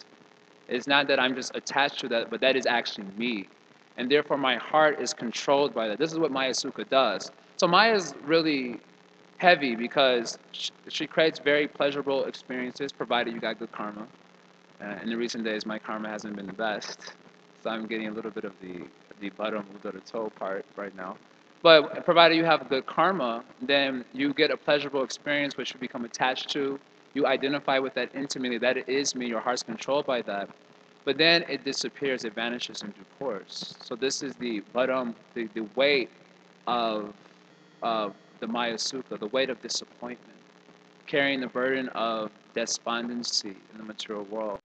And oftentimes our hearts are so overwhelmed by this burden that it takes away from the inquisitiveness of the transcendental pursuit. We oftentimes, not oftentimes, daily, just yesterday, practically speaking, it's a daily affair where a person's hearts are so overwhelmed by disappointment in the material world. Generally, especially in the realm of relationships not working out, this usually gets like first place on the list.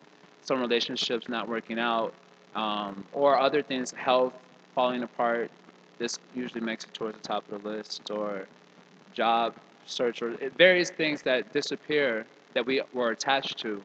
And the burden of disappointment is so strong in our heart, such as the result of Maya Sukha, trying to derive happiness from matter, that it actually takes away from our ability to direct our consciousness towards Godhead. And as a result, our faith never actually evolves. Our initial belief, or, okay, there's something to this, an initial movement of the heart towards the transcendental idea never develops into Sharanagati on account of the heart being too much overwhelmed by the disappointment of trying to carry the burden of happiness in the material world. So the example that I'm thinking of as I speak this is Parikshit Maharaj. I love Parikshit. First canto is amazing. I love Parikshit Maharaj, particularly in the first canto. His consciousness is really beautiful in the chapter 19 of the first canto. And he expresses to the sages how Krishna has kindly appeared before him in the form of a curse of a Brahmin boy. Of course, the interesting thing about that is that he didn't know he was cursed. Shamiki Rishi had to actually send a messenger to Parikshit Maharaj to inform him that he was actually cursed. So in the Briya Bhagavatamrita, it's expressed how Parikshit Maharaj thought that the Lord came to him in two forms. First, he came as a curse. And because of the curse, he says, out of fear, it would force me to drop the burden of material happiness. He, speaking humbly, he considers himself like a materialist, attached to home, hearth, and wealth, and so on. And it's generally hard to get out of those types of attachments. So he says, the Lord has kindly come before me in the curse of a Brahmin boy to force me to drop that particular burden. And then he came to me in the form of the messenger of Shamiki Rishi to inform me of the curse. And in this way, he brought me to the bank of the Ganges to hear the Srimad Bhagavatam. So as Maharaj was speaking this morning, we would hope that it wouldn't have to wait for that in order for us to get on board, the transcendental train towards Godhead.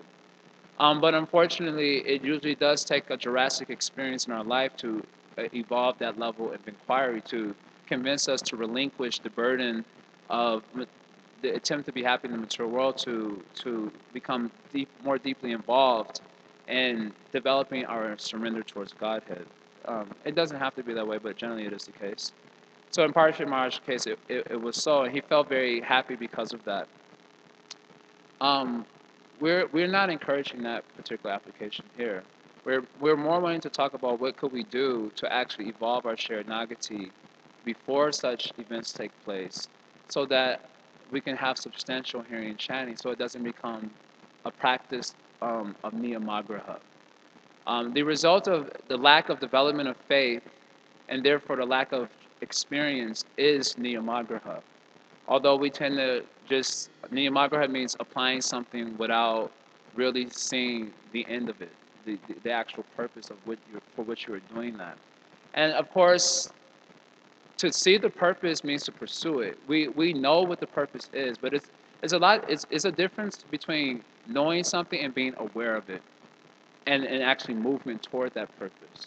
Just like for example, you can know that there's so many objects in this room, but if you close your eyes, you're not aware of it.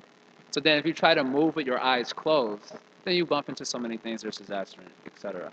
So you can know something without being aware of it, and I think that takes place a lot in our Krishna consciousness, because we've heard the drill so many times. It's like a fire drill.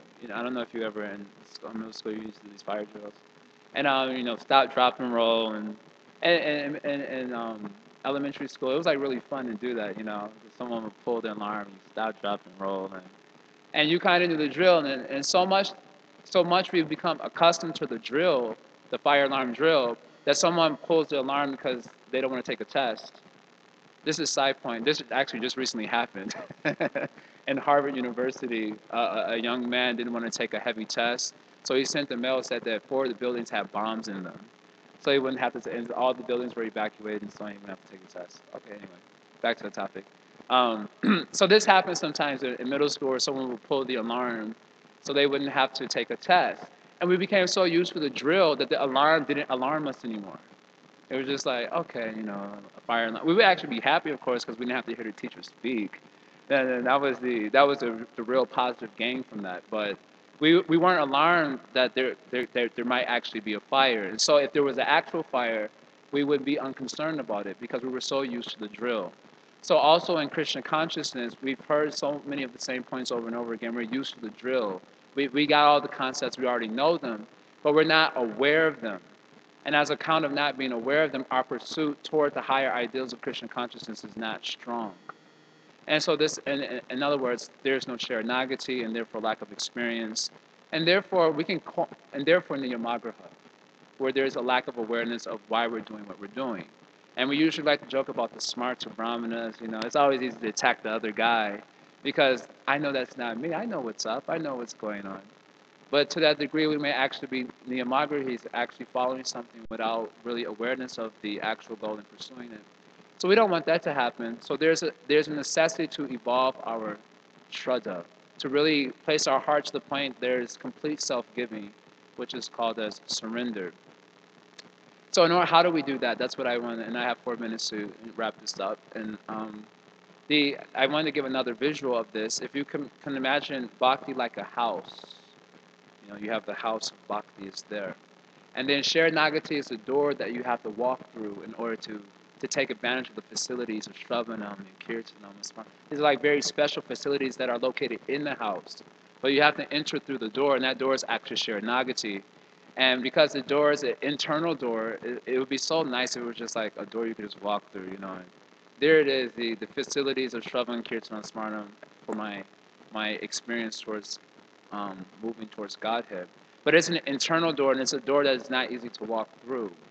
So then the other feature that Jiva Goswami speaks about for interest into the real realm of the Angas of Bhakti is Sadhu Sangha. He speaks about Sadhu Sangha after Sharanagati, because it is the association of sadhus of a special type. And when I say of a special type, I mean the type of sadhu that's for you. In the sense that there can be many types of sadhus, but who are very much bona fide and pure and wonderful, but usually it's a very special type of sadhu that's going to work for you by Krishna's arrangement. The association of such a sadhu brings out the heart toward the actual idea of bhakti. This is expressed by Kabila Dev when he says, Satam prasangam mavirya samvido, bhavanti hrit karna rasa ayana, by association with devotees and hearing and chanting in their intimate sangha, satam prasangam, an intimate association with them. Then it's like nectar to the ear and to the heart. Tajoshna Ashu Apavargavatmini, then he describes the effects of this path of associating with sadhus. And the first effect he mentions is shraddha. So the association of sadhus is able to draw out our faith. Again, like I said, all sadhus are good, but usually it's going to take a particular type of sadhu arranged by the Supreme Lord for you according to your inner necessity. Our inner necessity is not the same, and therefore there are so many sadhus who speak who will speak to the variety of inner necessities of all of us. By that sangha, they can draw out our faith and place it on the path towards Godhead, hearing in their association. And so, gaining such sadhu is considered something that's considered extraordinary. Or I know we often say there is no chance in Krishna consciousness, but if there is, it comes in this principle. Whenever you hear about this point of sadhu sangha coming up, you always hear about the point of good fortune. If one is fortunate, just like the verse Brahmanda Brahmite Kona, Bhagyavanji, if you're fortunate. Now, we don't usually tend to emphasize on that word, but I always like to draw our attention to that reality. That if one is fortunate to come in contact with a sadhu who can speak to your inner necessity and thus kind of like pull out your faith, and not just your belief in something and kind of social application of it, but your actual substantial movement towards a higher ideal, then one is considered very fortunate. And so one has to pray for that. We are in a society of devotees. We're in a community of devotees. And I would venture to say devotees that are very wonderful overall, though like any family, there's some dysfunction, I'm sure. That has to be admitted. But overall, the association is very wonderful. And yet, still, we find our movement is slow. And therefore, the necessity to perhaps pray to the Supreme Lord that within the community, ideally, or at least eventually, that one can gain such association to draw out my heart so that I can walk through the door of Sharanagati and gain substantial experience of Shravanam, Kirtanam, Smaranam. The consequence of not gaining such is the drill, the fire drill of the program. It just goes on and on and on. And it gets kind of like a drag. And this can actually be, as Rupa Goswami places it, can be actually a destroyer of bhakti. So I guess we are to heed the warning in this particular type of message, that it is really important that we find the association to whom we can reveal things and who can help us to move our heart towards the real ideal of Krishna consciousness and move forward towards actual application. Otherwise, it remains somewhat of a good show, actually. And we don't want it to be a good show. We want it to be something real. So that requires heart, and for heart, we usually require sadhu sangha. So such is my message. Thank you very much for tolerating me. There isn't time. I'm already 1 minute over, so we can. Uh, yours is shorter. I don't know if anyone wants to ask anything or add anything to the discussion or read it yourself. Yeah.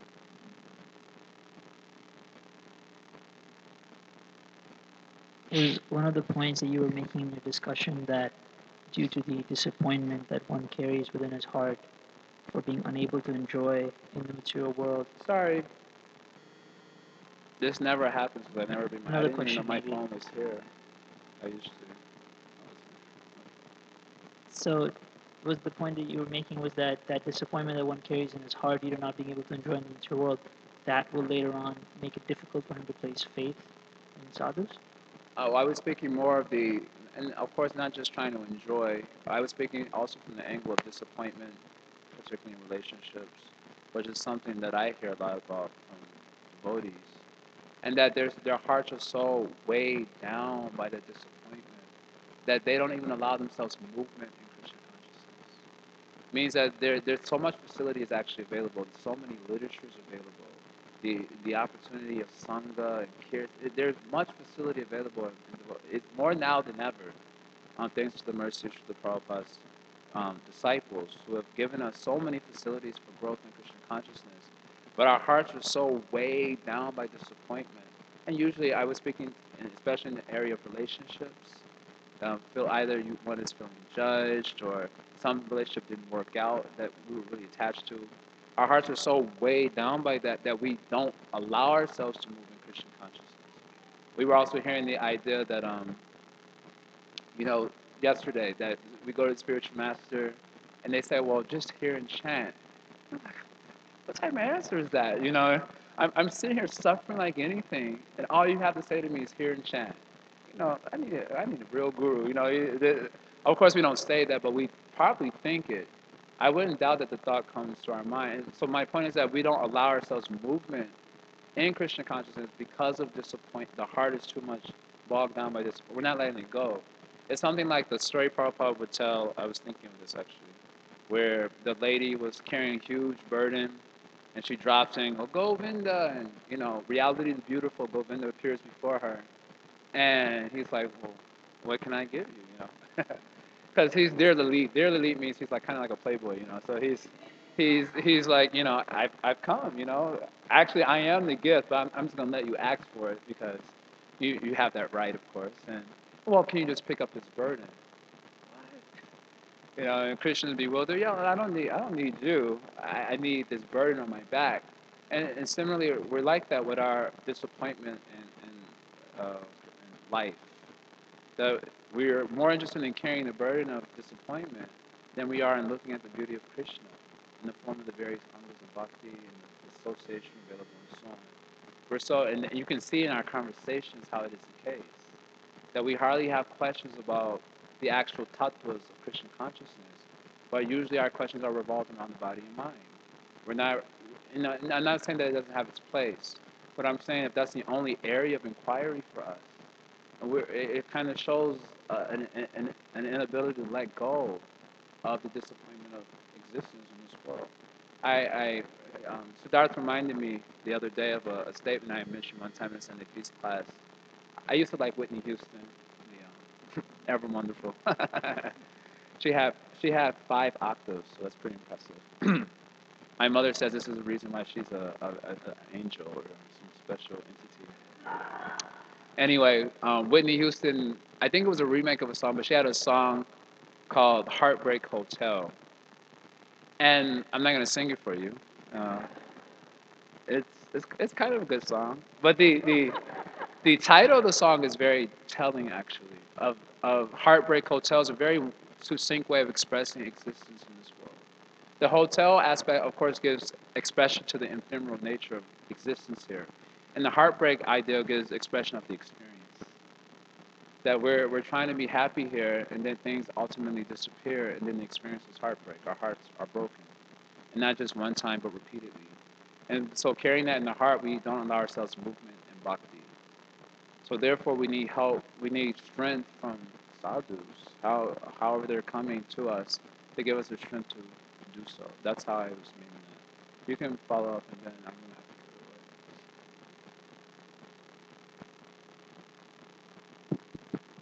to Just because I might forget this question later on. I'm trying to understand now clearly, because we've heard so much about this point about sadhu sangha, and we hear so many things in the scriptures. Here's my question: is this how it works? In the beginning, one may get a lot of association with someone who inspires them, but the point of that association is that at some point, the instructions, the character, the personality of that particular sadhu should become embedded within the heart, so that one can go on even by himself at sometimes, physically by himself, in his devotional service, but because internally he's carrying the mood of the sadhu he is associated with, that will impel his Krishna consciousness. Yeah, Is that the how it idea works? is the eternal association. Lava matra sadhu sange sarvasiddhi hoy. So this verse says even with a moment's association, one can get sarva siddhi. Sarva siddhi means all perfection by a moment's association. So obviously, from such a statement, we must understand that the association is also taken in eternally. One may or may not get a long period of time in association. Certainly in our shastras, we don't see long periods of association with their gurus and so on. We don't see such ideals. But we do see that they're probably, a lot of the ideas in our shastras, people are more trained up. So it is easy for them to internalize even simpler things. Whereas in Kali Yuga, we're so gross that in our existence that it takes us a long time to catch even subtle things that someone could be cracking a joke about us right in front of our face and we don't get it because we're so gross, you know. We're so on the gross platform we're like, why is everyone laughing, you know, and we don't get it. So the point is that association with sadhus can be protracted or it may not be. The real point is that yes, one has to come to the point of internalizing it and taking the gifts that he gets from such association. I often mention a verse from the beginning of King Nimi's talks or lessons from the Navayogendras, where he immediately says that samsari smin Nardo Pete Sansange Sheva Dirnirnam, that even half a moment's association with sadhus is a priceless jewel for any man. And in the commentary, it expresses that he was thinking to himself that who am I to get more than half a moment's association with sadhus? And therefore, I better take advantage of this opportunity. And so he immediately asked about his highest welfare. He didn't even do other things which were considered like respectable, like here's your seat, you know, here's some water. Maybe you want to freshen up a little bit. He just got straight to business. Okay, what's my highest welfare? Because samsari shmin dopi, it may only be a half a moment I get. And that way we can come to understand what is the concept. We have to internalize the gifts of devotees in our heart and move from there. We may get, one last thing I'll say is Ayanja Prabhu spoke something that was always very inspiring for me. He met Prabhupada only on one occasion. And he mentions that one occasion, it was in Washington, D.C., and all the devotees were coming, and he was selected to do kirtan. And he wasn't, he said, I wasn't very good at mridanga. All I was doing was screaming to the top of my lungs, you know, in the kirtan and banging on the mridanga, which was standard in this kind of time. Just bang. You don't worry about beats and all these things. Just hit that drum and scream, you know. So he was doing as such, and then he said he was right next to Prabhupada, I think, to Prabhupada's right side, you know, and screaming to the top of his lungs. And he said, Prabhupada looked at him and said, Jai, you know. And so, I thought it was just like a funny story. But the way Andrew Prabhu expressed it, he said, I took that as inspiration for my whole life. He said that at least by this activity of Harinam Sankirtan, I can get a jai out of Srila Prabhupada. And so he said he took that one moment of association with Prabhupada as inspiration for his entire life, and by which he gave rise to the Harinam Sankirtan program in New York, and in New York, and then later on in Vrindavan. So, such is the example of Lava Matra Sadhu Sange Sarvasiddhi. So we have to internalize that's the real essence of associating with sadhus. Thank you all very much.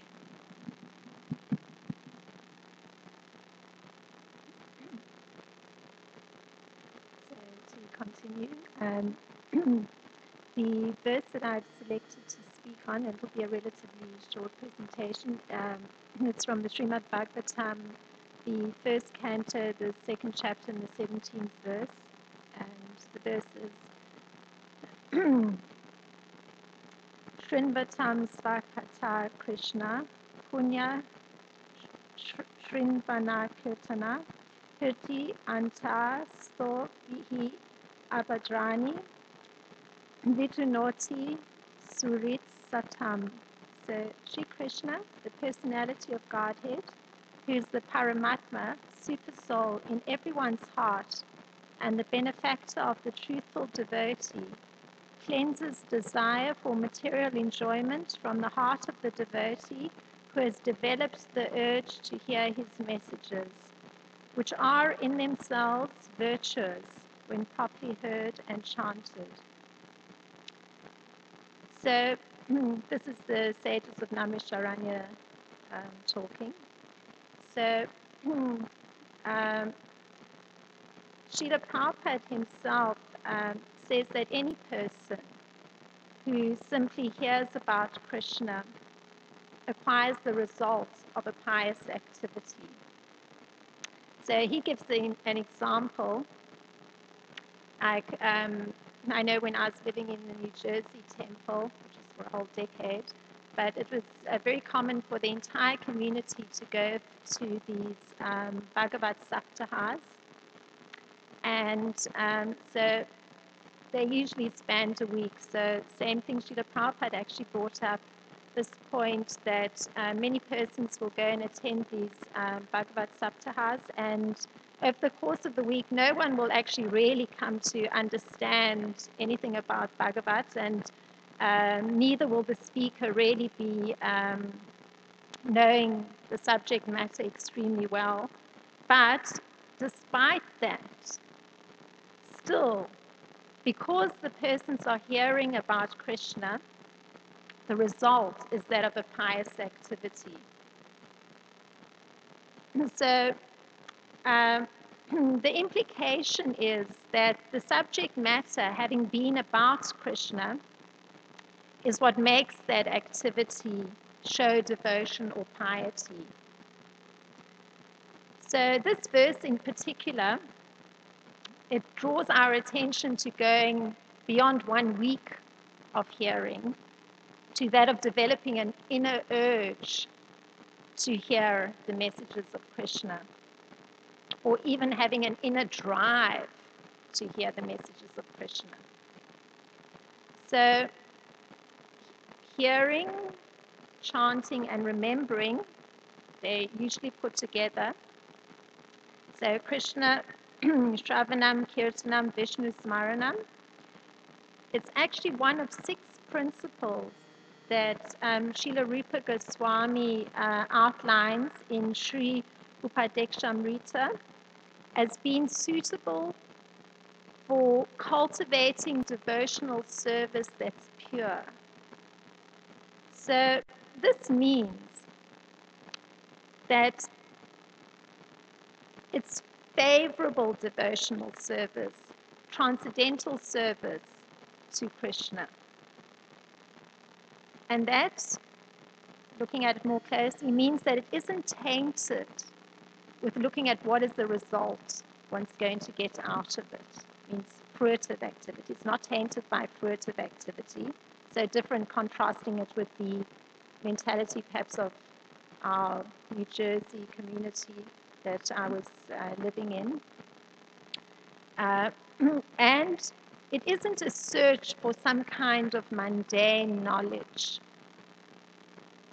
Or in other words, one isn't performing the devotional activity to fulfill some aspiration. So our focus here, where we're focusing on hearing, and we heard from in Dravida Prabhu yesterday, he actually spoke about hearing is also tasting. So I'm going to bring in where from the scriptures, actually hearing is the cause or the principle that leads to being able to see Krishna.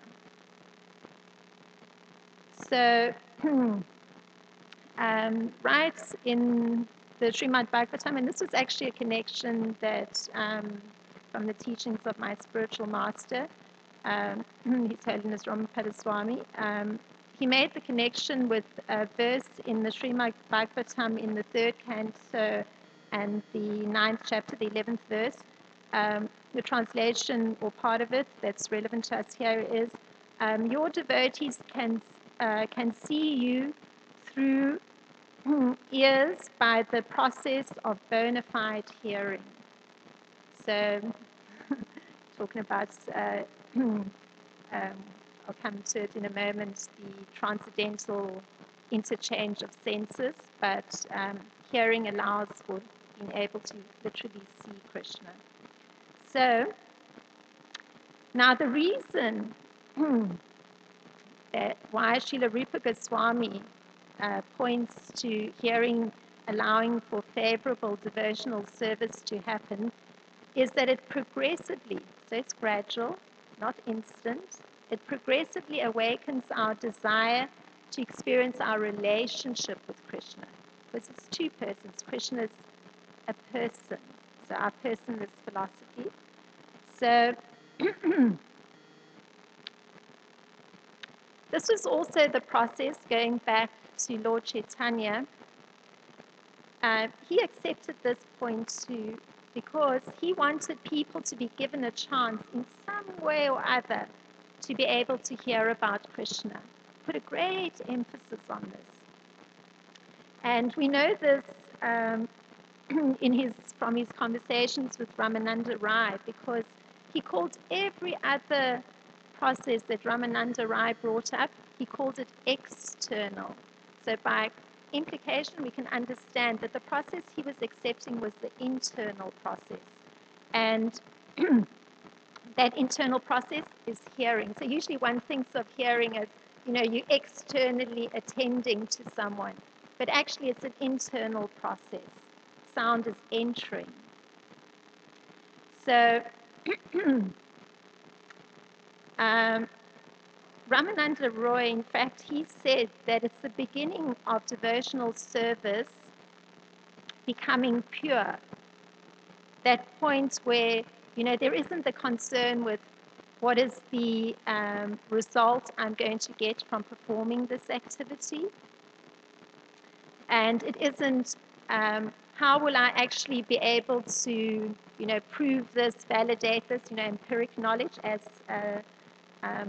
because most of us gone through the regular educational system, we know that's how it works. Things that are considered knowledge are those where a hypothesis has been presented, some experiment has been run, and then there's a predictable outcome. And often this is a problem that comes up where hypotheses get skewed a little to fit in with the result that's found, but that result that's found is then accepted as knowledge. So anyway, like that, there isn't those kind of concerns. So he actually quoted Lord Brahma,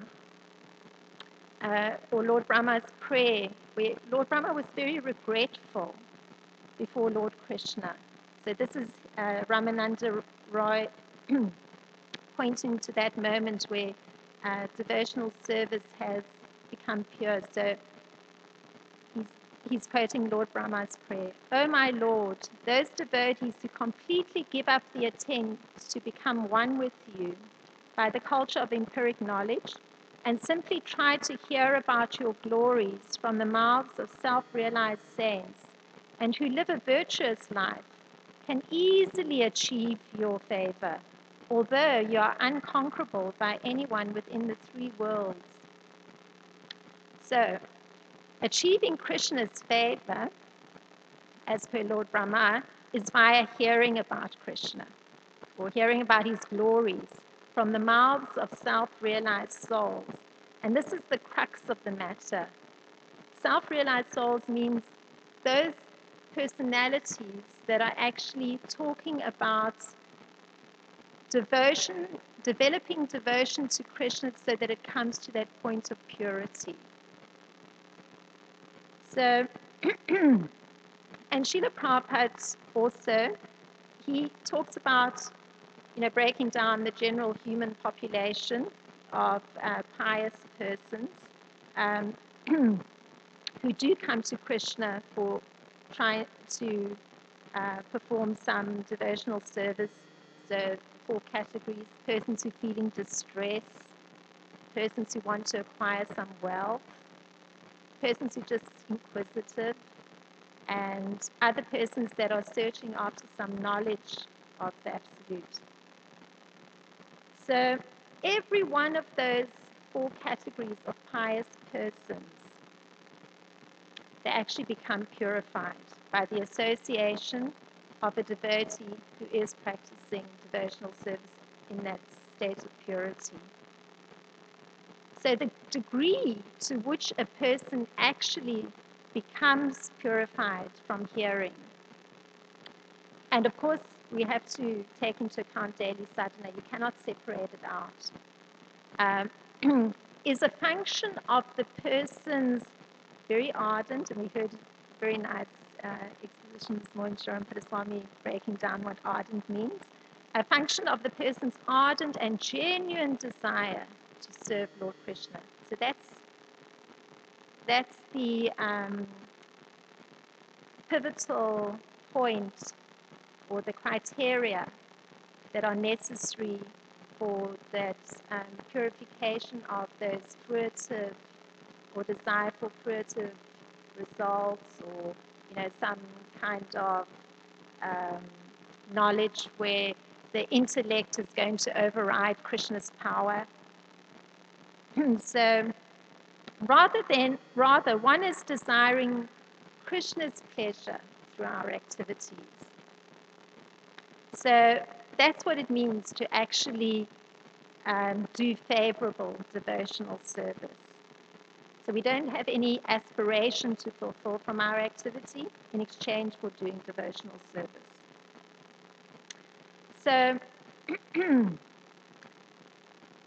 in this regard, Srila Prabhupada actually talks about hearing, doing it very scrutinizingly. So that means, as one's sitting and allowing sound to enter, there's also a very careful examination of the points that are being brought up. They're very carefully examining it, looking at it very closely.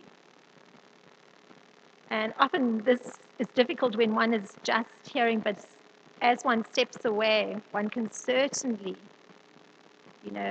carry on that scrutinizing hearing, because then those messages have been recorded internally, and then one continues to scrutinize, closely look at what one's heard. So the result, and there is a result of doing this, and it's inbuilt with that process of hearing, and that is that the intelligence becomes purified. So that means that immediately it's like one gets bumped up onto the spiritual plane. So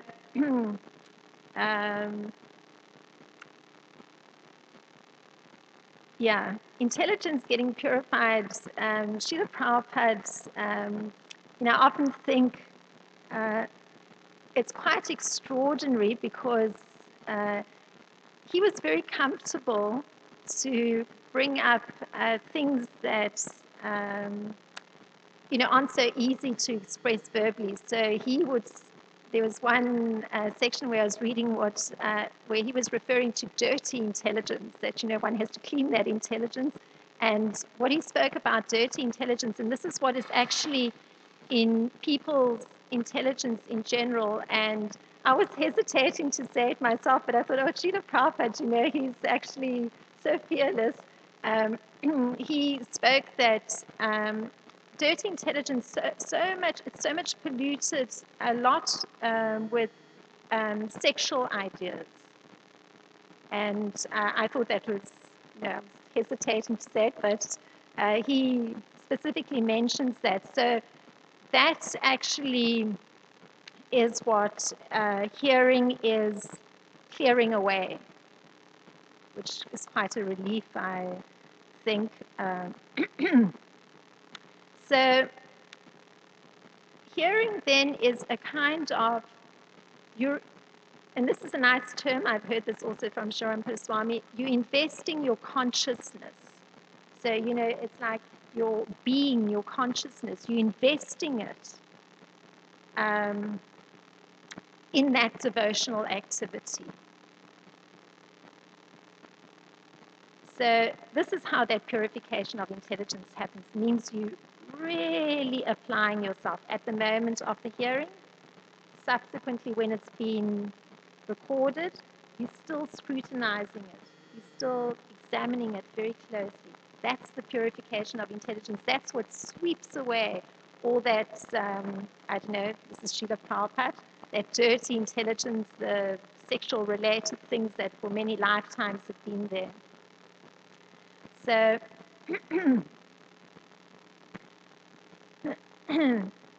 now this comes to have some implications for our relationship with Krishna. Because this is the purpose we're doing all this. It's focused on the Supreme Personality of God as a person. So, now he's a friend to everybody. So all those four categories of persons, to everyone he's a friend. But he becomes a special friend to the sadhu or the devotee. So there's that very nice verse in the Bhagavad Gita in the 9th chapter. Samoham svara bhuteshu name desyosti na priyaha e bhajanti tu mam bhaktya mai teshu chai aham. I envy no one, nor am I partial to anyone. I'm equal to all. But whoever renders service to me in devotion is a friend. Is in me, and I'm a friend to him. So, so this means that Krishna then starts to give special protection. So this is just from hearing. Say, like one's applying oneself in that way, one starts to get special protection. So Srila Prabhupada describes that relationship that then happens. So once being bumped up onto the spiritual plane, Krishna is directly becoming a friend. Srila Prabhupada describes then that there's a transcendental reciprocation that starts happening. It's two persons in a relationship. But that situation that's being created is a transcendental situation in which Krishna and the devotee are functioning. So it's completely out of the modes, on a different plane. And the reason that it is a reciprocal relationship is because both entities are conscious. One definitely thinks of oneself as the conscious being, and so too Krishna is. And that's why there's reciprocation. So in this devotee, in this situation, the devotee begins to show certain symptoms. And this is, again, the result of hearing. And it's very nicely described in Srimad Bhagavatam in the 11th canto, in the 20th chapter, 27th verse. The devotee starts to have an awakened faith in the narrations of Krishna's glories. And he comes to know that all glorification, that all gratification of the senses leads to some misery. So some knowledge starts happening, even if he's unable to renounce sense enjoyment. I mean, I can tell you this, on a personal level, it's so easy to pick up a little habit and start to cultivate it. And then one will think, oh, what am I doing? And then think, oh, I'll push that aside. And then you discover it's not so easy to push habits aside. So Krishna's understanding this, kind of inability to easily renounce those sensual enjoyment habits. Like in my case, I can tell you, I had a background in doing fashion photography, and one little habit is I need to expose myself to some fashion photographs. It's a habit. I need to expose myself to those because that's my mind believes that that's what I need for happiness. So I cannot renounce that so easily. It's been a lifetime of that meditation, doing those kinds of photographs. So.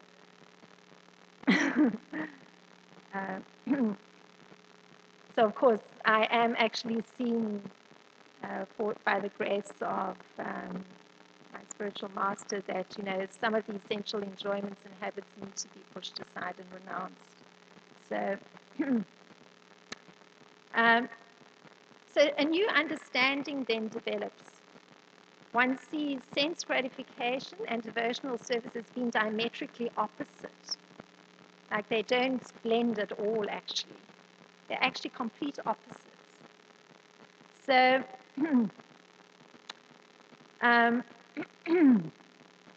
still, one just faithfully hears. One goes back to faithfully hearing, and I was very happy this morning hearing Sharon Swami saying that that's always there. They just faithfully hear. And particularly, and this is helpful, like, say, Prema Tarangini showing Krishna's pastime of swallowing the fire.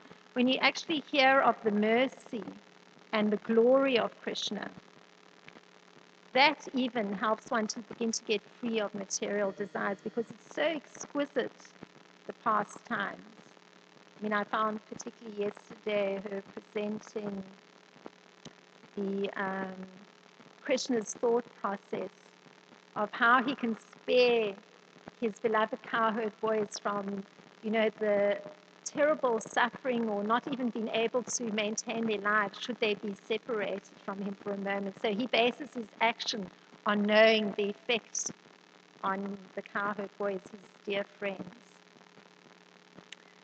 So just hearing those, it helps many of those material desires to subside.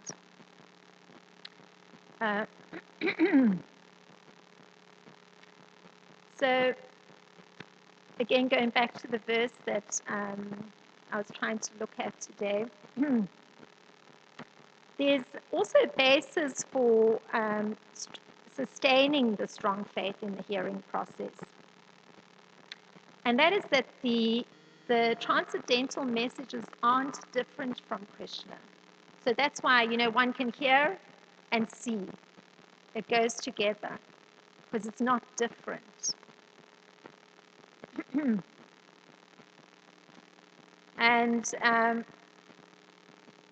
so through the hearing, one comes to see Krishna within the heart. And that heart is slowly being cleansed of all the misgivings. Because one has misgivings. I mean, Jai Jagannath Prabhu very nicely described or put a big emphasis on one area of great misgiving on the relationship, in the relationship aspect. But so the hearing process is helping those misgivings to be cleansed away. So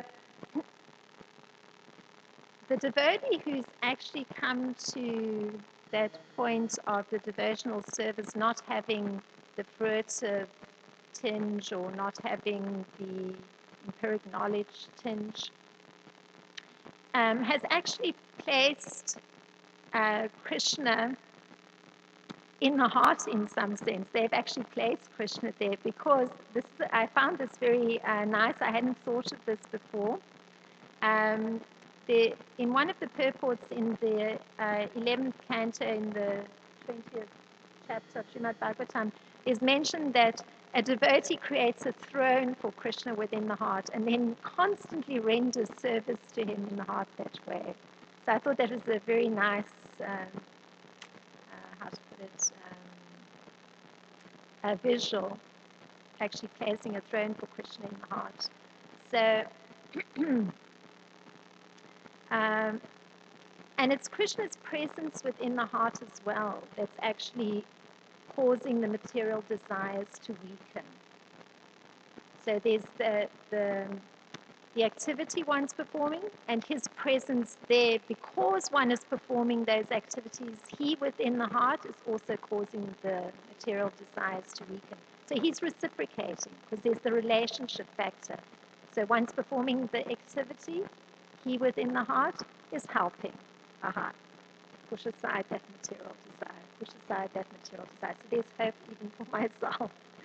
So thinking of all those years of one particular area that's more resistant to being pushed aside. So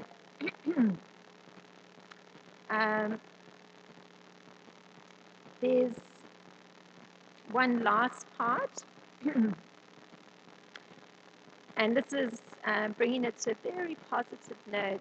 And again, the extreme kindness of Krishna, one of his very special qualities. He actually, in the relationship with devotees, he states that one shouldn't be discouraged by having these material desires. I mean, there's acknowledgement that they exist, it's very real, but one shouldn't be discouraged about it. We just have to wait faithfully for the devotional process to purify the heart. And here's a very nice last quote to end off this little section. Having awakened faith in the narrations of my glories, being disgusted with material activities, knowing that all sense gratification leads to misery, but still being unable to renounce all sense enjoyment, my devotee should remain happy and worship me with great faith and conviction, even though he's sometimes engaged in sense enjoyment.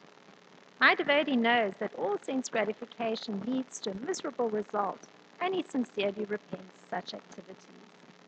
So there's that very nice note of encouragement from Krishna, acknowledging the particular obstruction that's there with the, even if one is faithfully following that important principle of hearing that Srila Rupa Goswami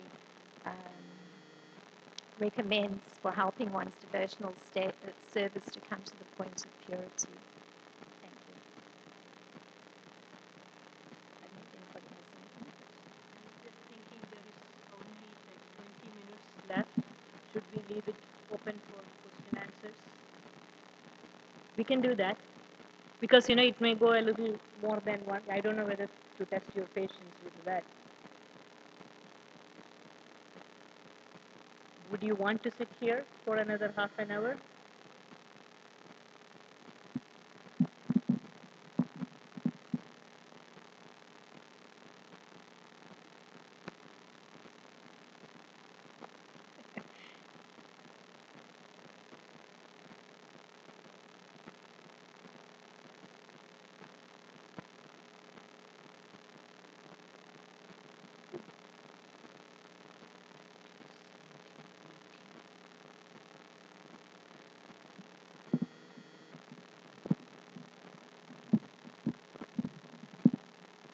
I'll speak on Srimad Bhagavatam, Canto 1, Chapter 2, Text 18. नास्त्यप्रायेष्वभद्रेषु नित्यं भागवतसेवया भगवत्युत्तमश्लोके भक्तिर्भवति नैस्तिकी. The translation: by regular attendance in classes on Bhagavatam and by rendering of service to the pure devotee, all that is troublesome to the heart is almost completely destroyed. And loving service unto the personality of Godhead, who is praised with transcendental songs, is established as an irrevocable fact. Om Ajnanatimirandhasya Jnananjana-Shalakaya Chakshurunmilitam Yena Tasmai Shri Gurave Namaha. So, in the purport to this verse, actually, Srila Prabhupada describes um, the remedy for removing all the inauspicious things from the heart. There is this description which we have heard from many classes from Maharaj and Dravida Prabhu. And we have heard many classes from Srila Prabhupada also about the association of Bhagavatas. And we have heard that there are two different types of Bhagavatas, the person Bhagavata and the book Bhagavata. There is this example of the honey bee collecting honey from the flowers. We human beings, we cannot collect honey from flowers. But the bee is very expert in collecting the honey. And so we are dependent on the mercy of the bee. We go to the beehives and then we extract honey from that. So the devotees of the Lord, devotees of Krishna are like that. They know how to collect the honey from the Vedic scriptures. And spiritual master is someone who is the best of the devotee because his life is dedicated to the preaching of the glories of Krishna. And naturally, his heart is very pure and he has this extraordinary ability to collect the real nectar. And so we are dependent on the mercy of the devotees and spiritual master for getting that nectar. And so that such persons, they are the real Bhagavatas. And so then there is the book Bhagavata, and the message of the book Bhagavata has to be received from the person Bhagavata. We cannot just think that we can access it that very easily. It takes so much of purification. And Srila Prabhupada describes the life of Narada Muni in the purport to this particular verse, where Narada Muni, by the association of saintly persons, attains the perfection of his life. In yesterday's class, yesterday's class by Dravida Prabhu, he was mentioning that Srimad Bhagavatam, it is the sound incarnation of Krishna. So as soon as the glories of Krishna is narrated, Krishna is personally present there.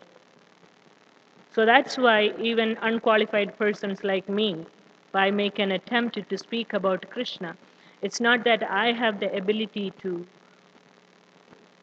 give you Krishna, but Krishna is present in Srimad Bhagavatam's verses. Maharaj was mentioning that, do you know that the name means Krishna is speaking?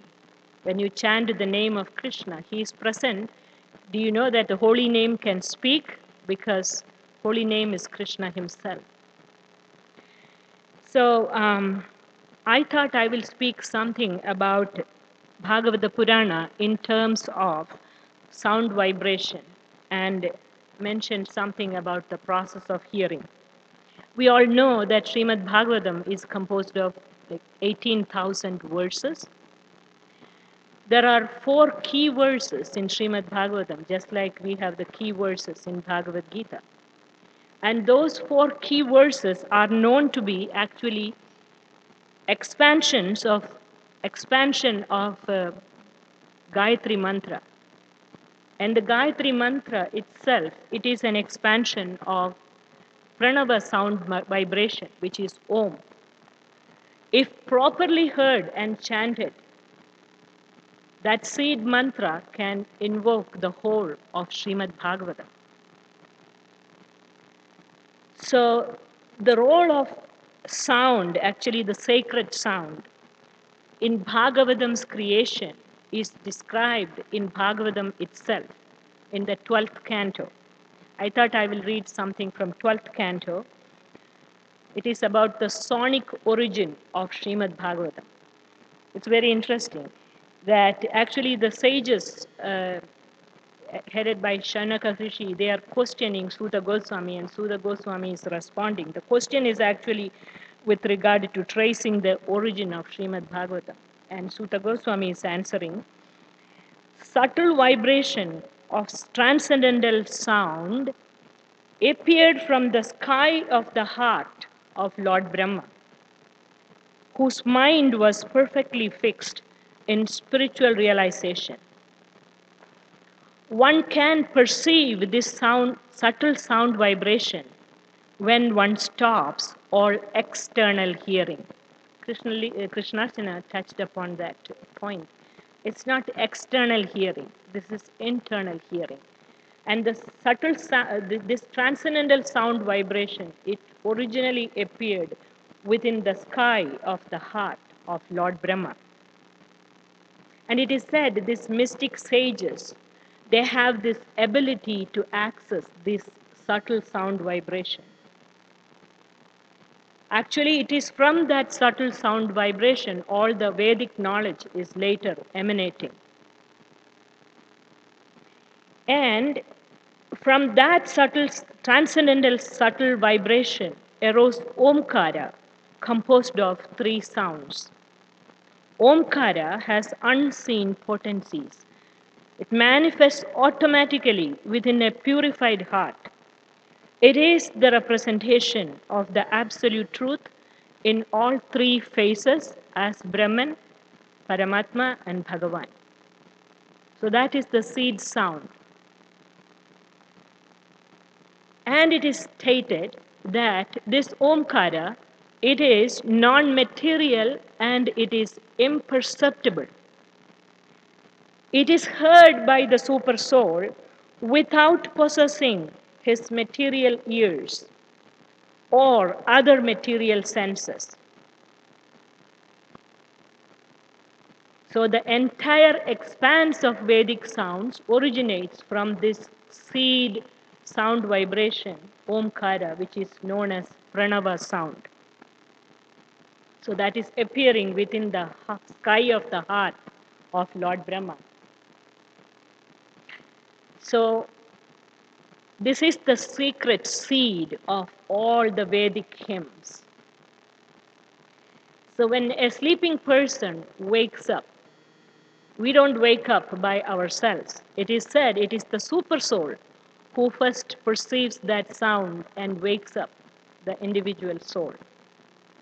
Because the Lord's sensory activities, they are very, very functioning at a superior level.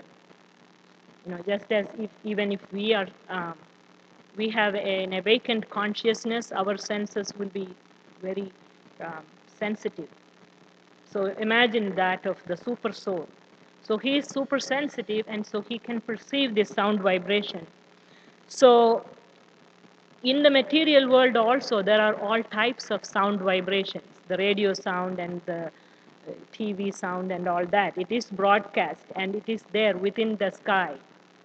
So similarly, there is this sky which is situated within the heart of Lord Brahma. And that is the proper place or receptacle for this origin of this transcendental sound vibration. Krishna says that he is that sound in Bhagavad Gita, chapter 8, text 13. He says, Om Ityekaksharam Brahma.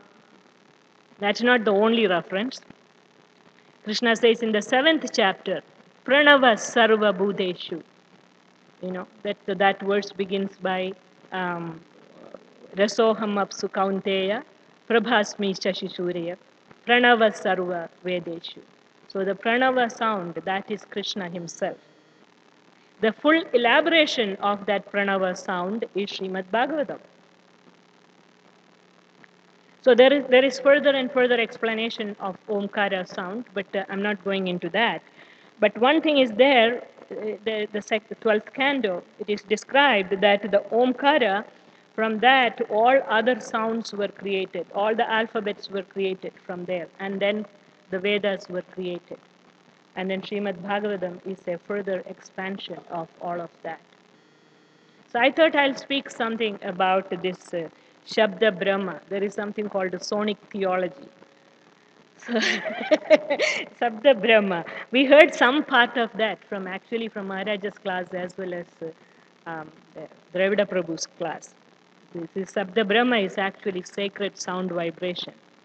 So whether it is the chanting of Mahamantra or whether it is the recitation of Srimad Bhagavatam, Krishna says about the chanting of Mahamantra in the 10th chapter that Yatnanam Japa Yat knows me. So the chanting of the holy name of Krishna is Krishna himself. So the pranava is Krishna, chanting of the holy name is Krishna, just like that Maharaj was telling that, do you know the holy name can speak? If it is Krishna, why it cannot speak? So it is Krishna. So when you are reciting Srimad Bhagavatam or when you are orally receiving Srimad, or when you are receiving Srimad Bhagavatam through your ears, or when you are chanting the Mahamantra, when you are doing any one of these activities, it is directly putting us in touch with the Supreme Lord. And so there is no wonder it elevates our level of consciousness. This is Shabda Brahma. And there is this verse which is known to almost all of you. Namachintamani Krishna Chaitanya Rasa Vigraha Purna Shuddho Nitya Mukto Abhinnatvam Nama Namino. Abhinnatvam Nama Namino means Krishna and his name is non-different. This is such a sweet verse. And the meaning of that verse, it actually is from Padma Purana. The meaning is, the holy name of Krishna is transcendently blissful. It bestows all spiritual benedictions, for it is Krishna himself, the reservoir of pleasure. Krishna's name is complete, and it is the form of all transcendental mellows. It's not a material name under any condition, and it is no less powerful than Krishna himself. Since Krishna's name is not contaminated by material qualities, there is no question of it being involved with Maya. Krishna's name is always liberated and spiritual. It is never conditioned by the laws of nature. That is because the name of Krishna and Krishna are transcendental. Krishna himself speaks about this to King Chitraketu in the 6th canto, Srimad Bhagavatam. He says, he is the very embodiment of Shabda Brahman. So if we read Srimad Bhagavatam and Bhagavad Gita, we can come across so many references where it's very clearly stated, he is Shabda Brahman. So everything comes from this sound vibration, and the sound vibration is eternal. It is coming from the spiritual world. And one of the verses written by Narottam Das Thakur, Golokera Premanama, Harinama Sankirtana. So what does that mean? Hari Kirtana is directly descending. It is imported from the spiritual world. So it is coming from a higher stratum. It is not of this material world. So sometimes you hear Advaita Vedantists, they speak that mantra is a means by which you can reach to something which is beyond sound. I have heard one group of philosophers, so-called philosophers, they say that you meditate and then you reach silence. Silence is even beyond sound. That's not the teaching of Gaudiya Vaishnavites. Everything that we have heard in the past 2 days, so many quotes, so many references have been given that Gaudiya Vaishnava understanding is mantra is Krishna himself. Abhinnatvam Nama Namino. And so there's a reason why I wanted to speak about this, because someone recently was asking about how does this mantra really work, the technique by which. But there is no technique in it, because, as we heard from Maharaj and Dravida Prabhu yesterday, that when you discuss the pastimes of Krishna, or when you are hearing Srimad Bhagavatam, or when you are chanting the holy name of Krishna, Krishna is directly present there, and it automatically, because Krishna is there, naturally it purifies us. He is the sound vibration. So there is no particular technique required for that. But, ordinary human intelligence asks such questions. But still, it was kind of interesting to look into the fact, what does modern science speak about sound vibration? And so uh, the sound is measured as cycles per second. And so if you try to understand how the modern science understands the sound vibration, they have analyzed it, and they say that humans are receptive to sound vibrations from 1,000 to 4,000 cycles per second. And dogs and cats, they can hear from up to 60,000 cycles per second. The dolphins, they can emit and receive sound vibrations up to 100,000 cycles per second. And what the dolphins can emit and receive, we cannot. So even among this known vibratory spectrum of sound, we don't have access to that part of the sound. So what to speak about the transcendental sound vibration? And it was very interesting to hear, like when Dravida Prabhu, even last year also, he spoke about the mantra. When there is a mantra relating to Nrsingadev, Om Grim, it's very, very, very strong sound vibration. In the Vedas, there are mantras which invokes fire god, and it is Agni. So the mantras relating to Agni is like it can produce fire. Whereas Kleem and Shreem relating to Krishna, it's a different type of sound vibration. In last year's presentation, Dravida Prabhu was speaking about the metric structure which are present within the mantras. And there are more than 100 meters in these, within the different type of mantras.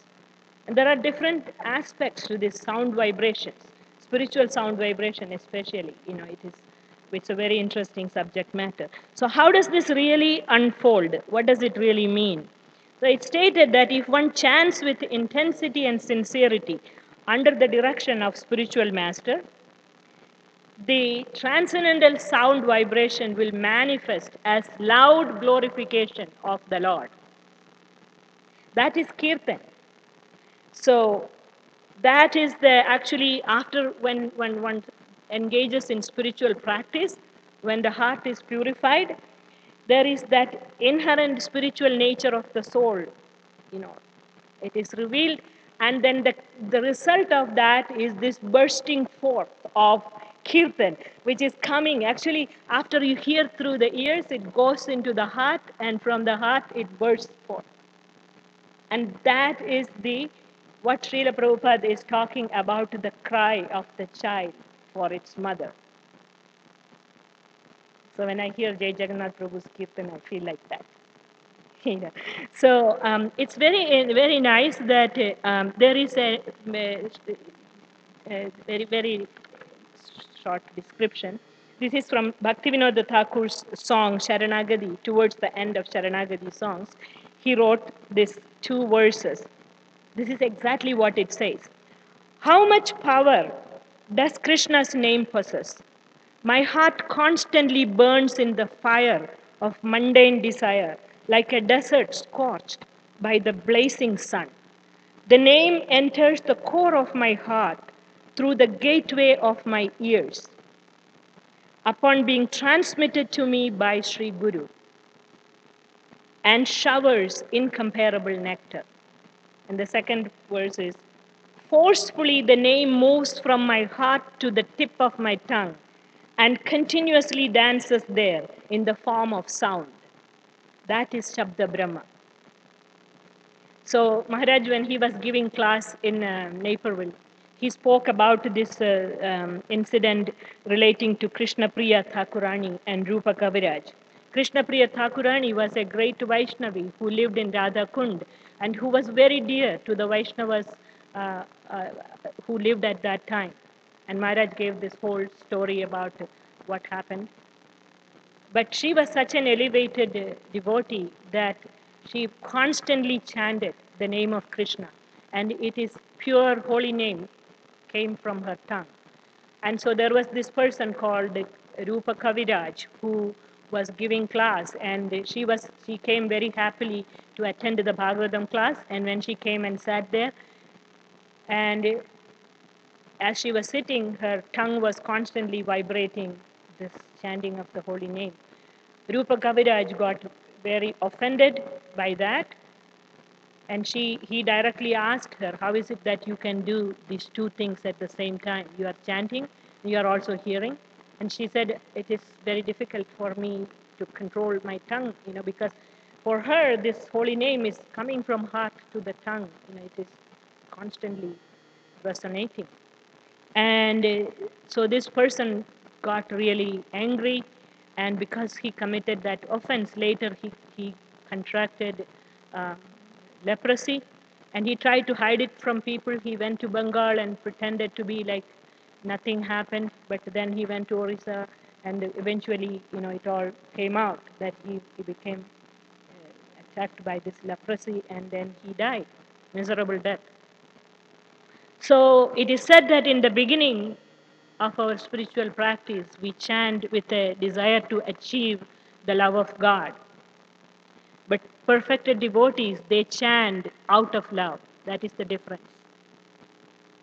But one thing is there for sure, in any case, the real worshippers of the holy name, they will never stop chanting, whether it is the beginning stage, stage of perfection, or after perfection. One has to chant. There is no other way. That's the beauty of that. Even though we can aspire for that and perfected stage, chanting out of love. And so I will speak very little something about the sense of hearing. It is that sense with which we are born, and that is the last sense which goes away at the time of death. It is stated, it's not only stated, I had this personally, I experienced very recently about the passing away of a 15-year-old girl. And I saw that really happening.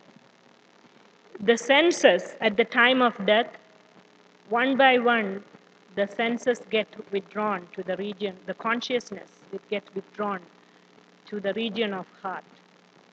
When you die, your hands and feet get cold and it may turn blue. You lose focus, you cannot see.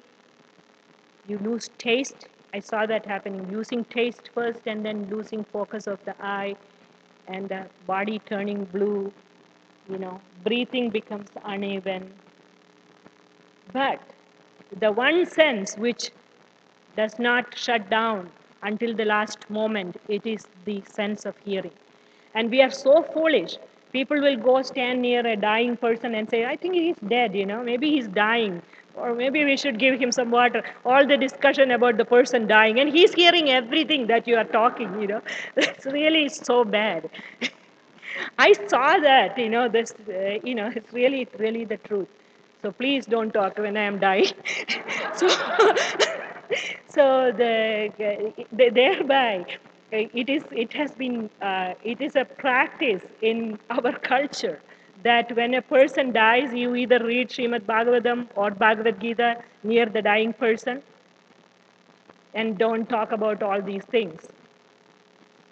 And it is actually, it's also true that when you are born, the hearing is the sense with which you are born first, because the baby cries. If you don't cry, the doctor will keep you upside down and give a little tap on, and then the baby cries. And so hearing is the first sense organ which becomes really functional. And if you look at how the sense of hearing works, you don't need any energy at all. See, to speak, you need energy. To open and close your eyes, you need energy. To read, you have to lift this book in your hand to. So if you cannot do any of these things, ears are always open, and you don't have to lift even a little finger. So all you need to do is you don't even need to do anything. The ears are open.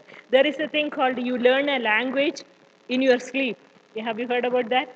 Like in your sleep, you can just play a tape and you will learn a language. When you wake up, you will be speaking a language. You can do that. So if you can, you can do that. You can always. But we do. So the sense of hearing. That's why God has given us this ears, which are really open. Don't no need to expend any energy. Even if you are like dying, you can keep the ears open. This is the sense of hearing. And so that being the case, actually, um, in the second canto, Suta Goswami speaks that by both the rising and the setting of the sun, the duration of our life decreases. And but the duration of the life don't decrease for a devotee. So we wonder why would it be? Because if sun is rising and sun is setting, duration of life is the same for everybody. But it is said because you hear, you have this oral reception of the transcendental sound vibration, it takes us to eternal life. So for a non-devotee, just the opposite. And thereby, in some of the classes we heard, there are the do's and the don'ts. So the don'ts are don't hear the unwanted sound vibration, which is actually inviting death. So on that same topic, Srila Prabhupada spoke in the 1972 lecture in Los Angeles that in the paddy fields, rats and mice go and make holes to eat these fallen grains. And the snakes come and they eat the rat and mice and they live in that hole. So if the ear holes which are utilized for hearing unwanted sound vibrations are just like that. It will simply invite death.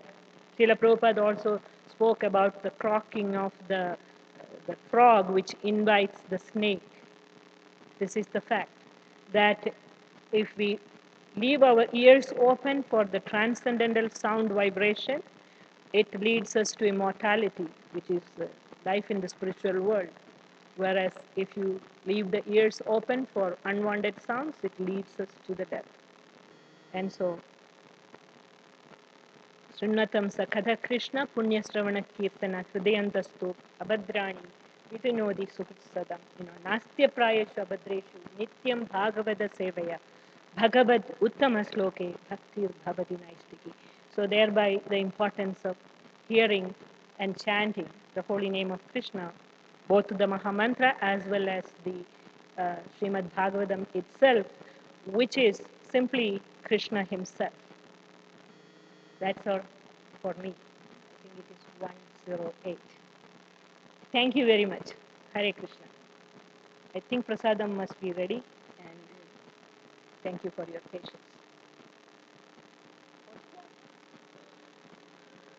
Once a month, or it's nice to hear from you. I guess that will be falling under the category of from one who you should not hear. There are other qualified people. You are more qualified person, I guess, but you should give because your English is very clean. I can hear each and every word very perfectly. It's not American English involved in it. Oh, yeah. That's why it's very good. Thank you.